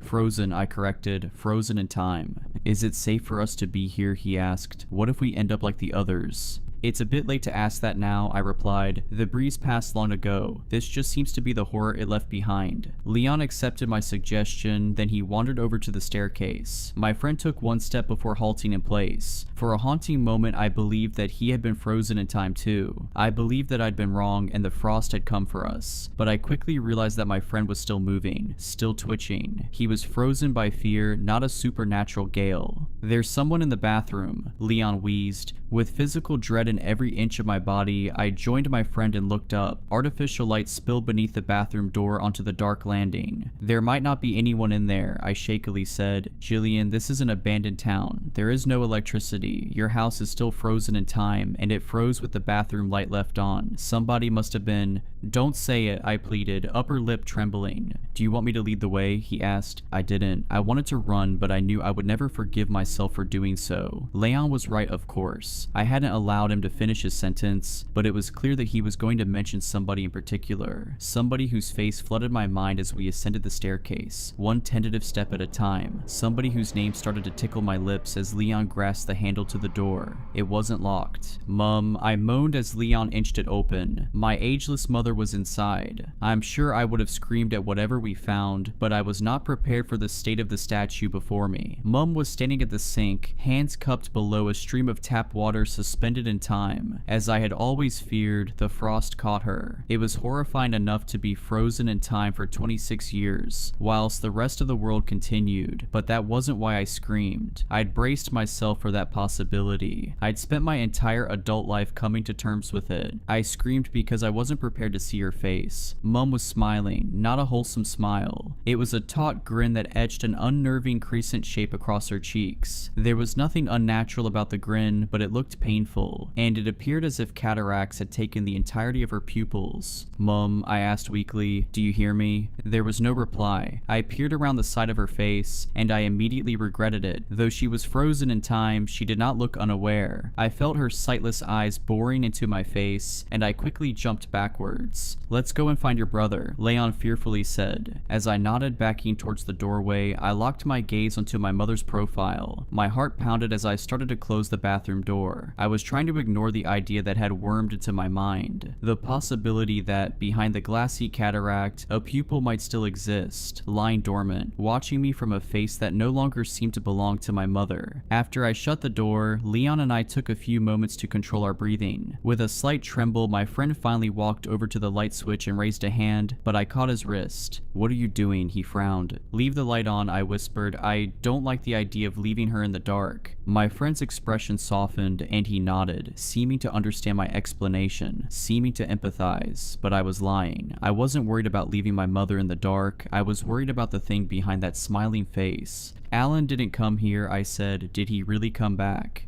"You read the message, Jillian," Leon replied. "I know, but—" I sighed. "I know." "He might not have come to the house," my friend suggested. "This is the first place he would have visited," I said. "If Mum weren't here, he wouldn't have returned." "Well, let's look around," Leon urged. "You never know. We might find something else. Something to help your mother, perhaps." "You saw her face," I whispered. "She looked far past help." "Don't say that, Jillian," Leon shouted, eyes watering. "You idiot," I thought. I was so self-centered, so focused on finding my brother and my mother. I hadn't thought about Leon's parents, his brother Carl, people we left behind when my father saved us. I remembered Leon sobbing as he begged my father to turn around. "I'm sorry," I said. "We need to find your family too." Leon viciously shook his head. "Only if we find an answer, Jill. Only if we find a way to save them." My friend entered my childhood bedroom and I followed him. I imagine that visiting one's childhood home is a strange experience for anyone, but strangeness morphs into horror when that home is trapped in a moment of time. I felt physically unwell when I saw the glass of water on the bedside table, fresh as it had been on the day that my dad took us to the park. Life had continued for me, but the town was still trapped in that dreadful, inexplicable day. "Jillian," Leon said calmly, "there are people outside." He was standing in front of my bedroom window, and when I joined him, eyeing the road below, I saw them. A man and a woman who seemed to be in their mid-40s. The man wore ill-fitting clothes, a checkered shirt 2 sizes too small, and a pair of torn jeans. The woman, on the other hand, wore a pristine, shapely dress with a floral pattern. She looked oddly familiar, though her eyes were jittery and unfocused. It was the man who'd locked his eyes onto our house. "I vaguely recognize her," Leon said. I nodded. "Yeah, I don't know her name, but I remember her. She looks a tad older perhaps. I don't know the man though." "You stay here," Leon said, reaching inside his coat. "Don't come out." "What are you holding?" I frowned, noting his shiftiness. "Just..." Leon concealed his hand within the thick, wintry coat. "Are you going to stay in here?" My eyes grew as I spotted a glint of metal. "You don't... No, Leon, please, don't tell me you have what I think you have." "We had no idea what we were going to find here," the man protested. I scoffed. "Leon Taylor, carrying a gun, the boy who berated me for killing me a spider." Before he replied, there came the sound of the front door swinging open, and when we spun our heads back to the bedroom window, we saw that the man and woman were no longer on the street. I realized they were inside. "Hello?" called a man from downstairs. "We mean you no harm." "I have a weapon," Leon yelled, slipping the pistol out of a hidden holster. "Don't shoot. It's Bernie Bradley," the man shouted weakly. My mouth gaped. Bernie Bradley was in my brother's school year. I remembered him, and as I recalled the face of the man I'd seen on the street, I didn't find it hard to believe it had been the face of that same boy, 26 years into the future. "What do you want?" I yelled. "To help you," he replied, "before they come."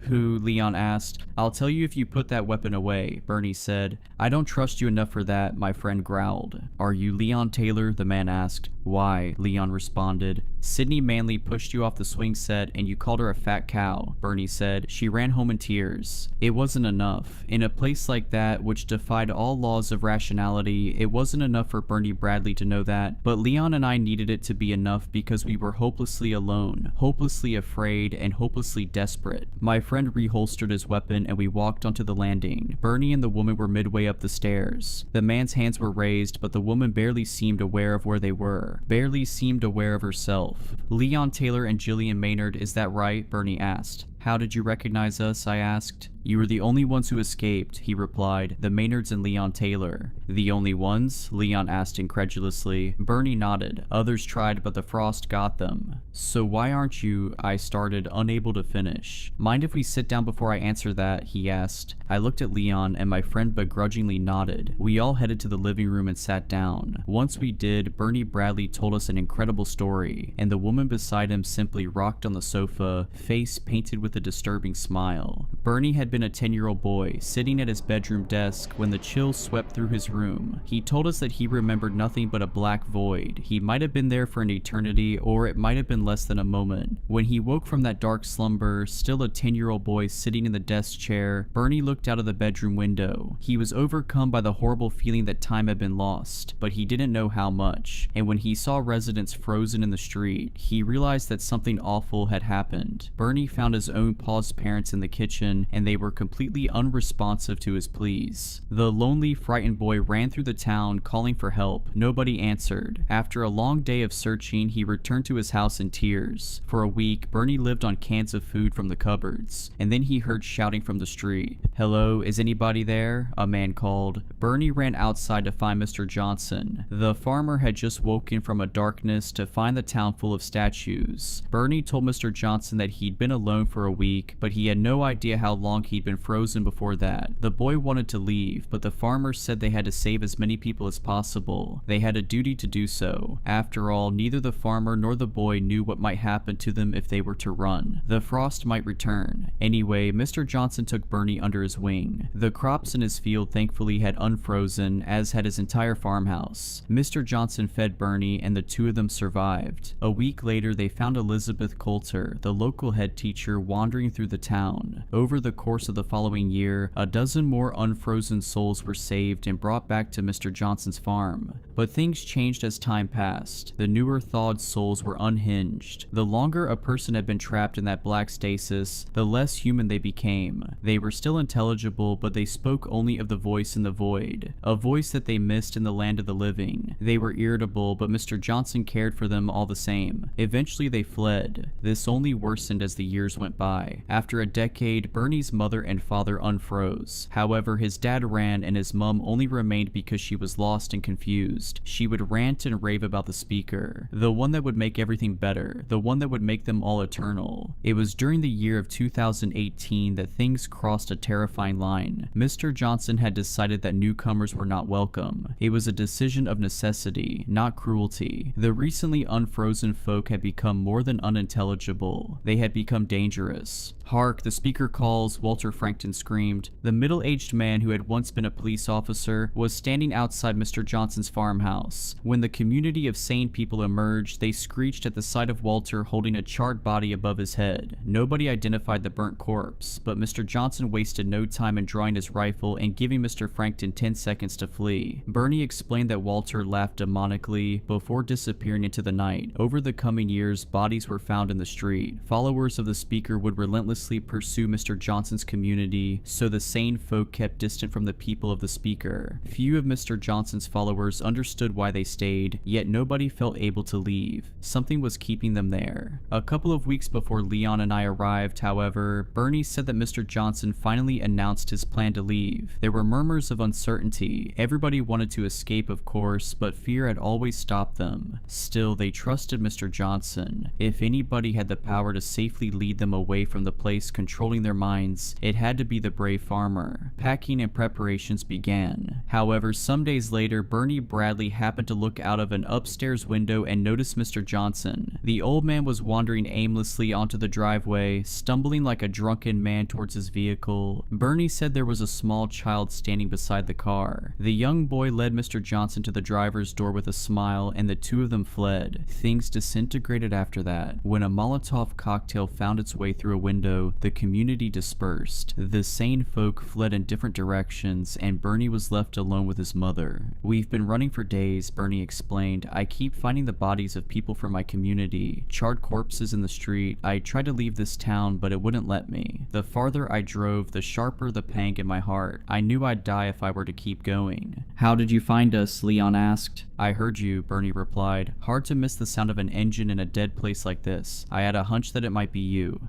"You must have heard my brother then?" I asked hopefully. Bernie frowned. "Alan's here? That might explain the raucous a few days ago. I don't know what I heard. Noise. Lots of it. You won't find him, Jill. You have to run whilst it still lets you. The frost might be gone, but something lingers." "The speaker?" Leon asked. Bernie nodded. "I was fortunate enough to never hear it, or never remember hearing it. I don't know what it said to them. My mother won't tell me." Bernie looked at the woman next to him, the one who appeared to be the same age as him, though I realized he was still a decade younger. The horror of our town had aged him beyond his years. "It will be so glorious." Bernie's mother giggled, eyes bearing faint pupils behind mild cataracts. "You're lucky that they didn't see you arrive," Bernie said. "Otherwise you'd be dead already, but they'll come sooner or later. And you need to listen to me if you want a safe way out of here, okay? We need to distract them, keep them off your backs." I shook my head. "I need to find my brother. I know he came to this town. I thought I'd find him in our home, but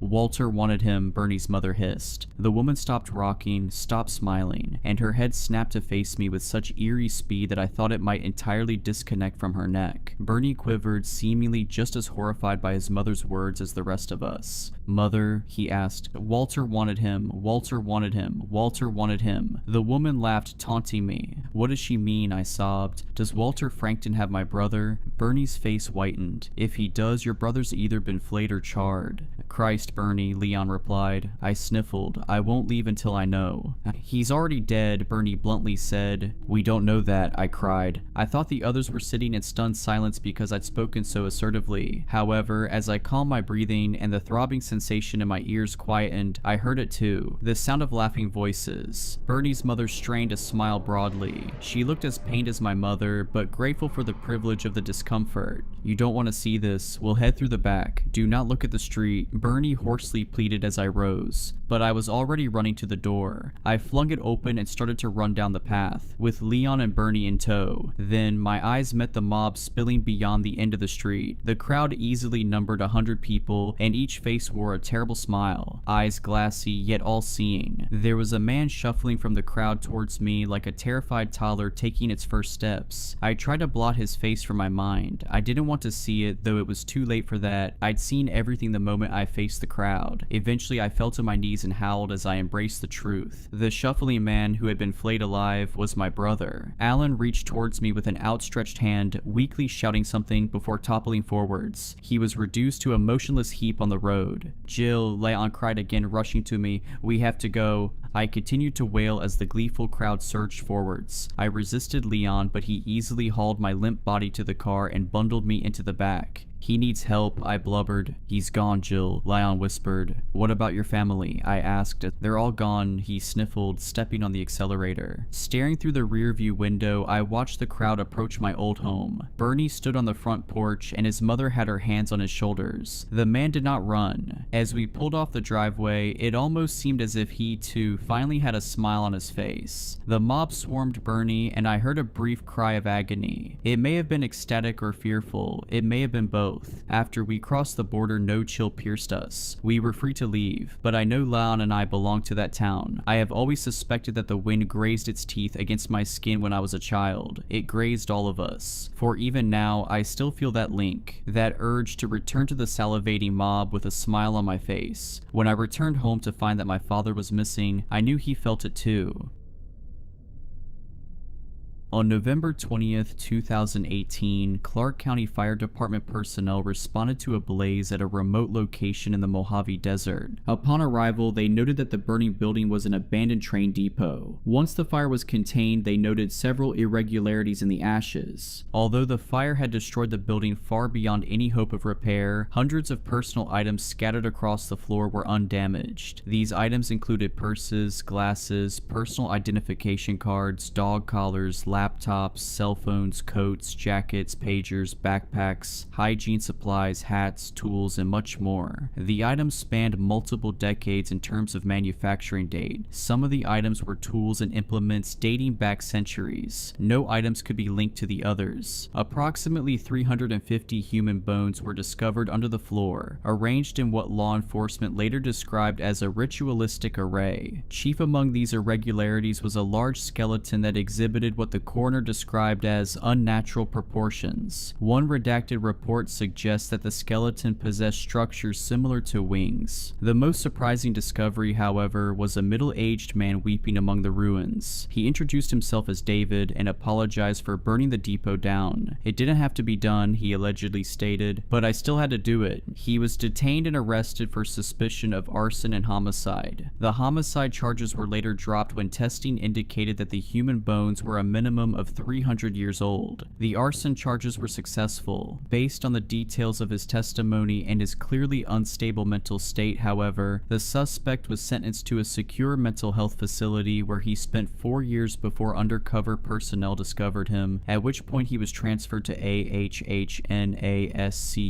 Shortly after incarceration, the inmate submitted to various assessments and field tests. The findings were unusual even by agency standards. In simplest terms, terms, David seemingly possesses the ability to locate the souls of deceased individuals, at which point he is compelled to hear their final statements, which David understandably refers to as confessions, while escorting them to what he calls the other side. These duties were, and remain, psychologically distressing. Immediately prior to burning the depot down, David states that he failed to transport a passenger. The details of this failure remain unknown. David did not discuss them at any point during the interview recorded below. At this time, the agency plans to implement ongoing treatment with the goal of identifying and hopefully rectifying the details of this failure. Administration hopes to evaluate and, if appropriate, commission David as a T-class agent upon completion of his treatment. Prior to his arrest, David's mode of conveyance for these trips was his truck. David presents as a Caucasian male between the ages of 60 to 65. He is approximately 5 feet 8 inches tall, with dark hair and brown eyes. David's diagnoses include depression, anxiety, post-traumatic stress disorder, and severe insomnia. It should be noted that the site of David's depot bore signs of ritualistic use dating back approximately 500 years. The site is currently under quarantine. It should also be noted that inmate 17 has expressed repeated interest in David. Finally, the interviewers would like to note that David has expressed a desire to change his title to something less ominous, such as the Ferryman. Interview subject: the Pale Horseman. Classification string: non-cooperative / destructible / Gaian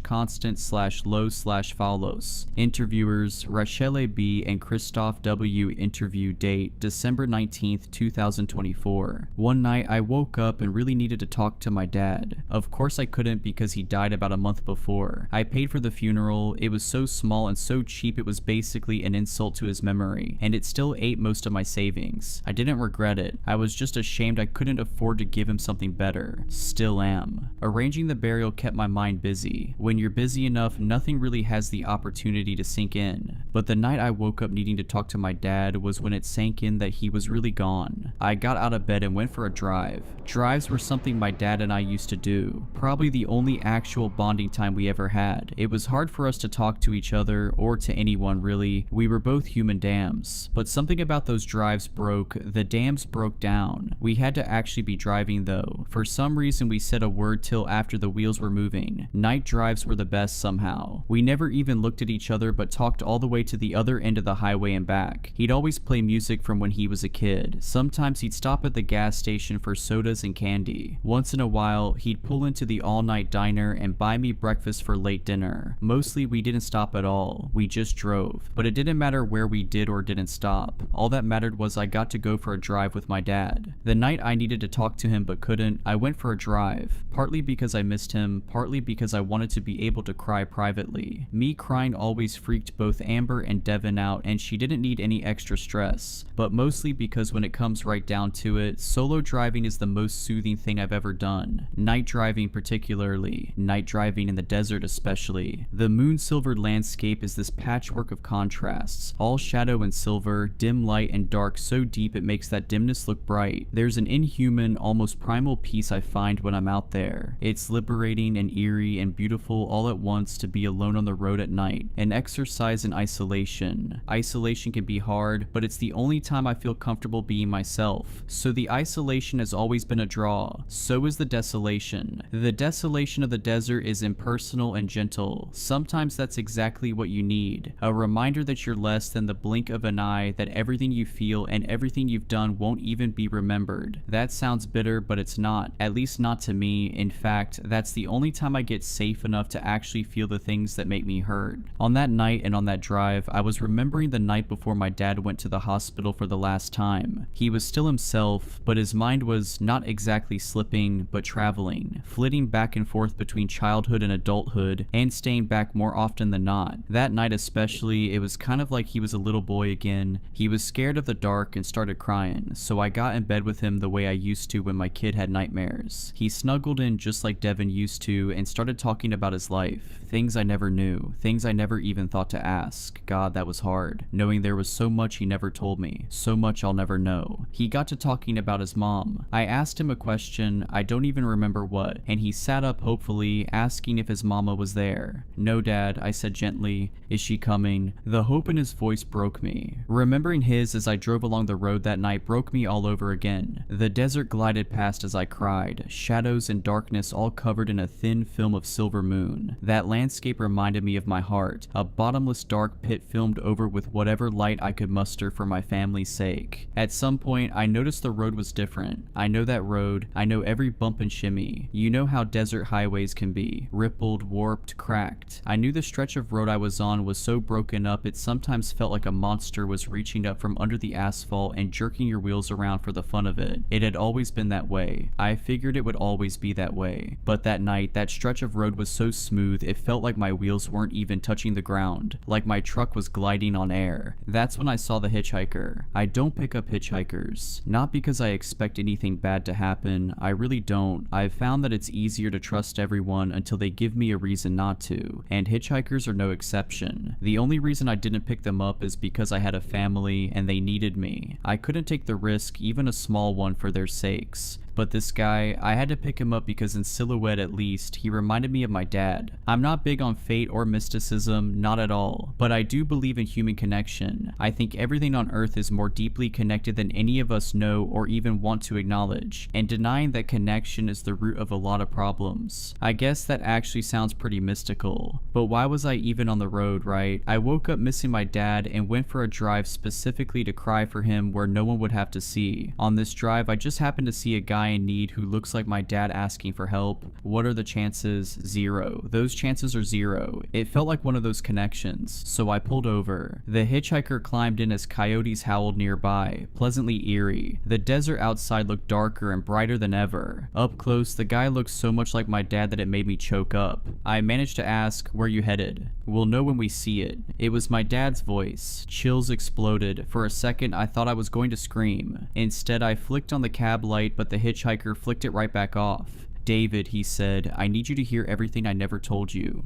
Dad, I remembered the way he'd said mama on his last night at home. That's what my voice reminded me of. Where's my mama? Is she here? Mama, are you here? Daddy, are you here? He didn't answer, but of course he didn't. He couldn't because the wheels weren't moving yet. I put the truck in gear and started driving on that road so smooth it felt like my wheels were touching nothing but air. Once we were at speed, my dad started talking. "I loved my mom," he said. "She did so much for me, more than I could ever do for her. I did everything I could. I went hunting out in the hills for food, set traps and checked them every day with my old hound dog. I miss him." He wiped his eyes. "But my mom, my mama, I helped her clean and make dinner, tried to do all my chores without being asked. She was the best, David, just the best. I'd give so much for you to know her. She'd have loved you. I think she would have showed me how to love you better than I did. Reminded me that it's not weak to love well, that not loving well is the weakness. I adored her, David. I wanted to grow up be like her." He sighed. "Instead, I grew up to be like my dad. That's not bad. He wasn't a bad man. He just was how he was, just like me. You'll know how he was because you know how I was. Always telling you how you did this or that or said that wrong. I did that because I saw what he did to me. And you know, it taught me to apply myself. Taught me to learn fast, to do everything on my own, to hold everything together even when I didn't know how to hold myself together. I saw what that did to him. I recognized that it did the same to me, and I know it's the same for you. I'm sorry." He wiped his eyes again. "I wasn't sure I wanted children, but back then you didn't really get a say. It was just what you did, so I did it. But I was worried, David. I was scared, but I couldn't admit that. My dad taught me not to get scared, but even though I couldn't admit it, I was scared right up till the second you were born. And when I saw you, the most beautiful baby boy that ever was, I was still scared, but I was so happy. When I held you, the world got brighter than bright. I promised you and myself that I'd give you the whole bright world, that I'd be as good a dad to you as my mama was to me. I wanted to. David, I wanted to more than I ever wanted anything, but I couldn't figure out how. I wanted to speak so badly. I felt my dam coming down, but it was still holding, and my dad's was broken in a way nothing had ever been broken, so I kept my mouth shut. I couldn't even say I love you when you started getting bigger, not because I didn't. I did, I do, more than I ever showed and more than you'll ever know. I was just so afraid I'd say it wrong. I was afraid I was doing everything wrong. I started believing I was doing everything wrong. I started feeling you'd be better off if I wasn't too involved, the way I'd have probably been better off if my own dad hadn't been too involved. I didn't think it, not like that, I just felt it. To be as good a dad as my mom was a mom took something I didn't have, something I didn't know how to get. You know how I was, David. You know if I couldn't figure out how to do something in 2 minutes flat, then I just didn't learn. That's the worst thing I ever did. I wanted to tell you, I wanted to be that for you. I never was, and now I never will be, but I love you, and I wish I'd known how to make every minute of every day be as good as our night drives. Here's my stop, getting out here. He pointed to this little train depot just off the highway. It was tiny, lights spilled from the windows, so bright the building looked like it was suspended in a tiny sun. I pulled over, he patted my shoulder and said, "Thank you for hearing." Then he got out and walked across the sand to the depot. When the door swung shut behind him, the lights went out. I sat there for a while, gripping the steering wheel for dear life while I sobbed. Then I headed home. About 10 minutes into the drive, my wheels start grinding on the asphalt again. When I got home, Amber was awake and she was a wreck. She wasn't doing well, she never really had, but it got really bad after her sister passed and never got better. It took me hours to calm her down. She kept repeating, "I thought you left me." I told her what I always did, "I'll never leave you." Our son Devin was waiting in the kitchen after she finally fell asleep. "I hate her," he said, "or at least what she's become. And you're not any better, you never were." He took off before I could say a word. I didn't try to stop him, not because I didn't want to, just because I didn't know how. I didn't really get the chance to process what happened that night, but I don't think it would have made a difference. Definitely wouldn't have changed the fact that I didn't know what I thought about it. In the end, I wrote it off as a trick of grief. You know, near-death experiences supposedly only manifest to ease the distress of passing. I figured my experience with my dad manifested to soothe the distress of grief. Until a couple weeks later, when I woke up in the middle of the night needing to talk to Dad again. I can't describe the excitement or the hope. Hope that everything I ever believed about connection and interconnectedness was real. That my dad and I finally had the connection we always wanted but couldn't forge. A connection strong enough to bypass or even wormhole through death itself. I got in my truck and went for a drive. About halfway down that buckled, broken highway, the asphalt smoothed out and it felt like my wheels weren't touching the ground. And a couple minutes later, I saw a hitchhiker. My heart kind of swelled and I felt this big smile spread over my face as I imagined another night drive with my dad. But this hitchhiker wasn't my dad, it was a woman. I thought about my grandma, I even thought about Amber's sister. I pulled over, she got inside. I didn't know her, but she seemed to know me. "Mom," she said, "I need you to hear everything I never told you." I frowned but started to drive. "I took care of Roxy, just like you told me to. I really did, but I also really didn't do it right." I felt a sick swoop in my stomach, but didn't say anything. That's one of the rules of night driving, you don't interrupt. I wasn't cruel to her, wasn't mean, didn't neglect her, I would never, not ever, I took care of her, but I didn't love her. I didn't love her because I was jealous of her. How ridiculous is that, being jealous of a dog? She sniffed and wiped her eyes. "I was jealous because of how much you loved her. And Mom, I get it, dogs are dogs, and Roxy was really great even for a dog, but she was still just a dog, and you bought her more clothes than you ever bought me. You put more effort into her treats and prescription food than you ever did for me. You used to feed me stuff that made me sick. I know it was because you couldn't afford anything else, but you still spent more on her. You took her to the vet more than you ever took me to the doctor, and it's not like you knew, but not going to the doctor is how I ended up here at 44 years old. But none of that even matters. What matters is you gave the dog all the love you didn't want to give me, and I get why, I do. Roxy is Roxy, and I'm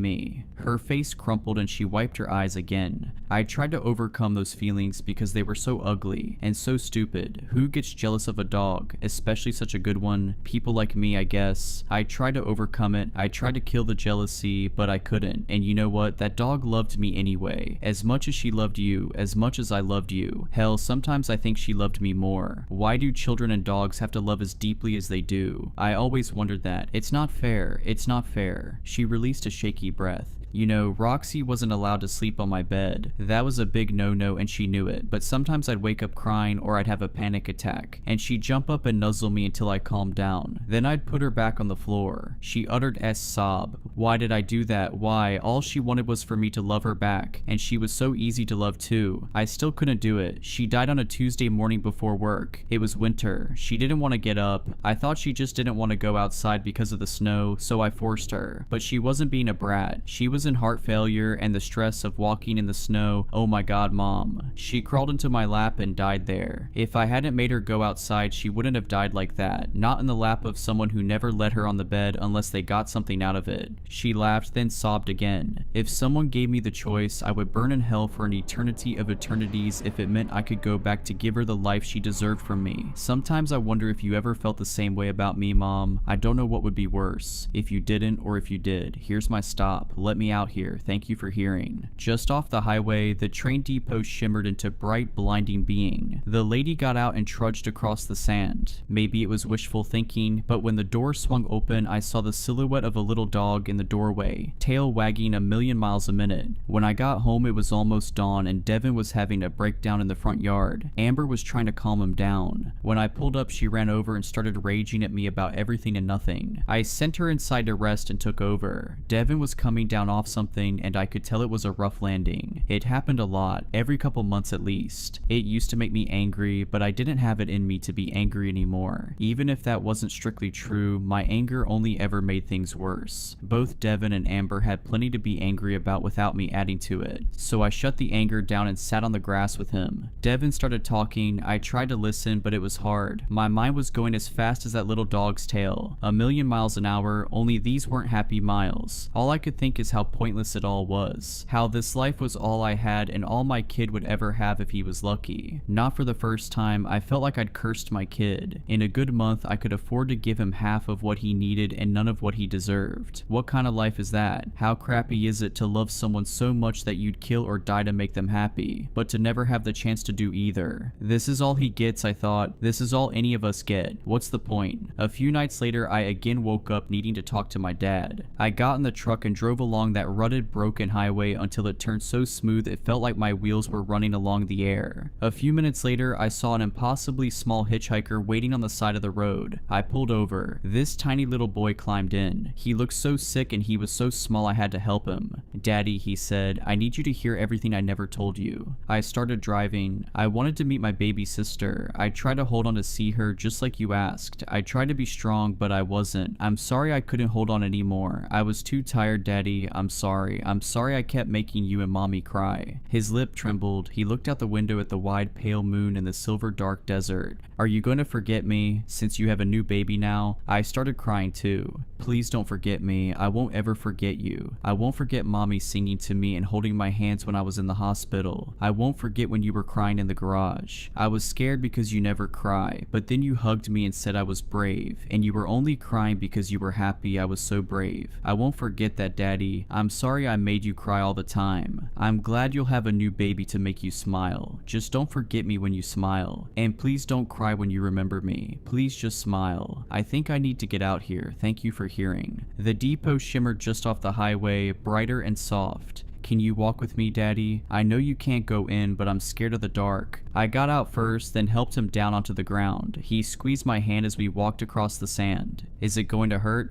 No, I said, I promise. When we reached the door, he looked up at me, beaming. He didn't look sick anymore. Thank you, I won't forget you, don't forget me. The door swung shut behind him and the lights went out. There was such pressure in my chest, heavy and painful, expanding at the speed of light. It felt like it was going to crush me and make me explode at the same time. I opened the depot door. It was dark inside and empty except for spiders. I went back to my truck and drove home. The road stayed smooth for hours. For so long I started getting scared. My wheels didn't touch asphalt again until dawn. It felt like a warning, so I decided no matter what that I would never touch the depot door again. This arrangement, if that's what you want to call it, continued for a while. Maybe once a week I'd wake up needing to talk to my dad. I'd get up and go for my night drive in the desert, trundling down the jagged highway that was so broken it felt like a monster was reaching up to mess with my axles right up to the second the road turned smoother than air. A couple minutes later, I always found a hitchhiker. They were all sad, even the happy ones. That was hard. Being whoever they needed to talk to was harder. None of those people ever knew they were talking to an old fat truck driver named David. They thought they were talking to their dads or moms or grandparents or spouses or lovers or friends or siblings or enemies or kids. Most of them were relieved to see the depot come shimmering into view. two. A few were anxious, one was terrified. He was disgusting. From the second I saw his silhouette on the side of the highway, everything in me started screaming. For the first time I thought about driving on past and leaving him in the dust. I almost did, but then I remembered that morning where my wheels just wouldn't touch the ground again. So I stopped and he climbed in. He was too human and too inhuman at the same time. And what he told me, I've never even imagined someone could think those things, let alone say them, let alone do them. But he had. And he wasn't sorry, he was glad, he was gleeful. When he saw my disgust, he laughed. What did I tell you, Kate? I'm more than human, and I'm less. This is my stop. Thank you for hearing. The depot was there, but the windows dark. When we pulled up, his eyes went dark too. He looked at me. Instead of glee, I saw terror. I can't go in there, he said. I won't. Before I could stop him, not that I had any idea how I would, he jumped out and bolted out across the desert. The full moon cast a wild, awful shadow behind him. As I pulled away, I saw the depot door opening. Something slithered out, something huge and just as awful as him, and took off into the desert, chasing him and his hideous shadow. When I got home, there was an ambulance in my driveway. Paramedics were wheeling Devin out on a stretcher. Amber was sobbing. Before I even got out of the car, I was sobbing too. I tried to hug her, but she threw me off. Devin died that night. I didn't sleep for weeks. There was no one I felt like I needed to talk to for weeks. I'm not sure I felt anything. I think I just wanted to die. The first dead, dreamless sleep I had happened 5 weeks after he died. It lasted 2 hours. Then I woke up needing to talk to him. I was already crying by the time I reached my truck. I drove out onto the highway under the moon, through the silver darkness and the howling coyotes. Their songs sounded like what was inside my heart. The broken road knitted itself, turning so smooth it felt like there was no road at all, only air. And then there he was, my boy, standing on the side of the road waiting for me. I pulled over. Rage, grief, and joy rushed through me, none stronger than the other. Devin got into the truck, scared and wide-eyed. I put the truck in gear and we started driving. I need you to hear everything I never told you, he said, and something inside me broke. A dam, but the wrong dam. Before my son could open his mouth again, I broke apart and started raging at him. Years and years of things that had built up behind the dam. Years and years of things I never told him. But not all of the things I never told him. Only part of them, and only the bad part. He didn't say a word. I raged until we reached the depot, all blazing bright and gold. He opened the door before I even pulled over. Too late, I realized what I'd done. I reached for him, but he shoved me away and ran. I got out and chased after him, but I was slow and he was fast, and before I made it halfway, he vanished inside the depot and the lights went out. I stood outside shrieking and begging him to come back out. He didn't. After a long time, I went back to my truck. I was scared I'd never find my way back home after that, but my wheels touched the road almost immediately. When I got home, Amber was gone. I didn't get a passenger for months. I barely slept and woke up 10 times a night when I did, but I never woke up needing to talk to anybody. I never felt any connection. I never felt any hope. It started again about a year later and went along a regular clip right up until I screwed up, just like I screwed up everything else. But until then it was good. I did what I was supposed to. I picked them up. They told me the things they never told anyone else. I listened and delivered them to their destination, ferried them to the last stop before their final destination. The depot was almost always bright. I'm not sure why I care anymore, but I'm glad it was bright. I'm so glad that for most of us, the end is soft and golden light.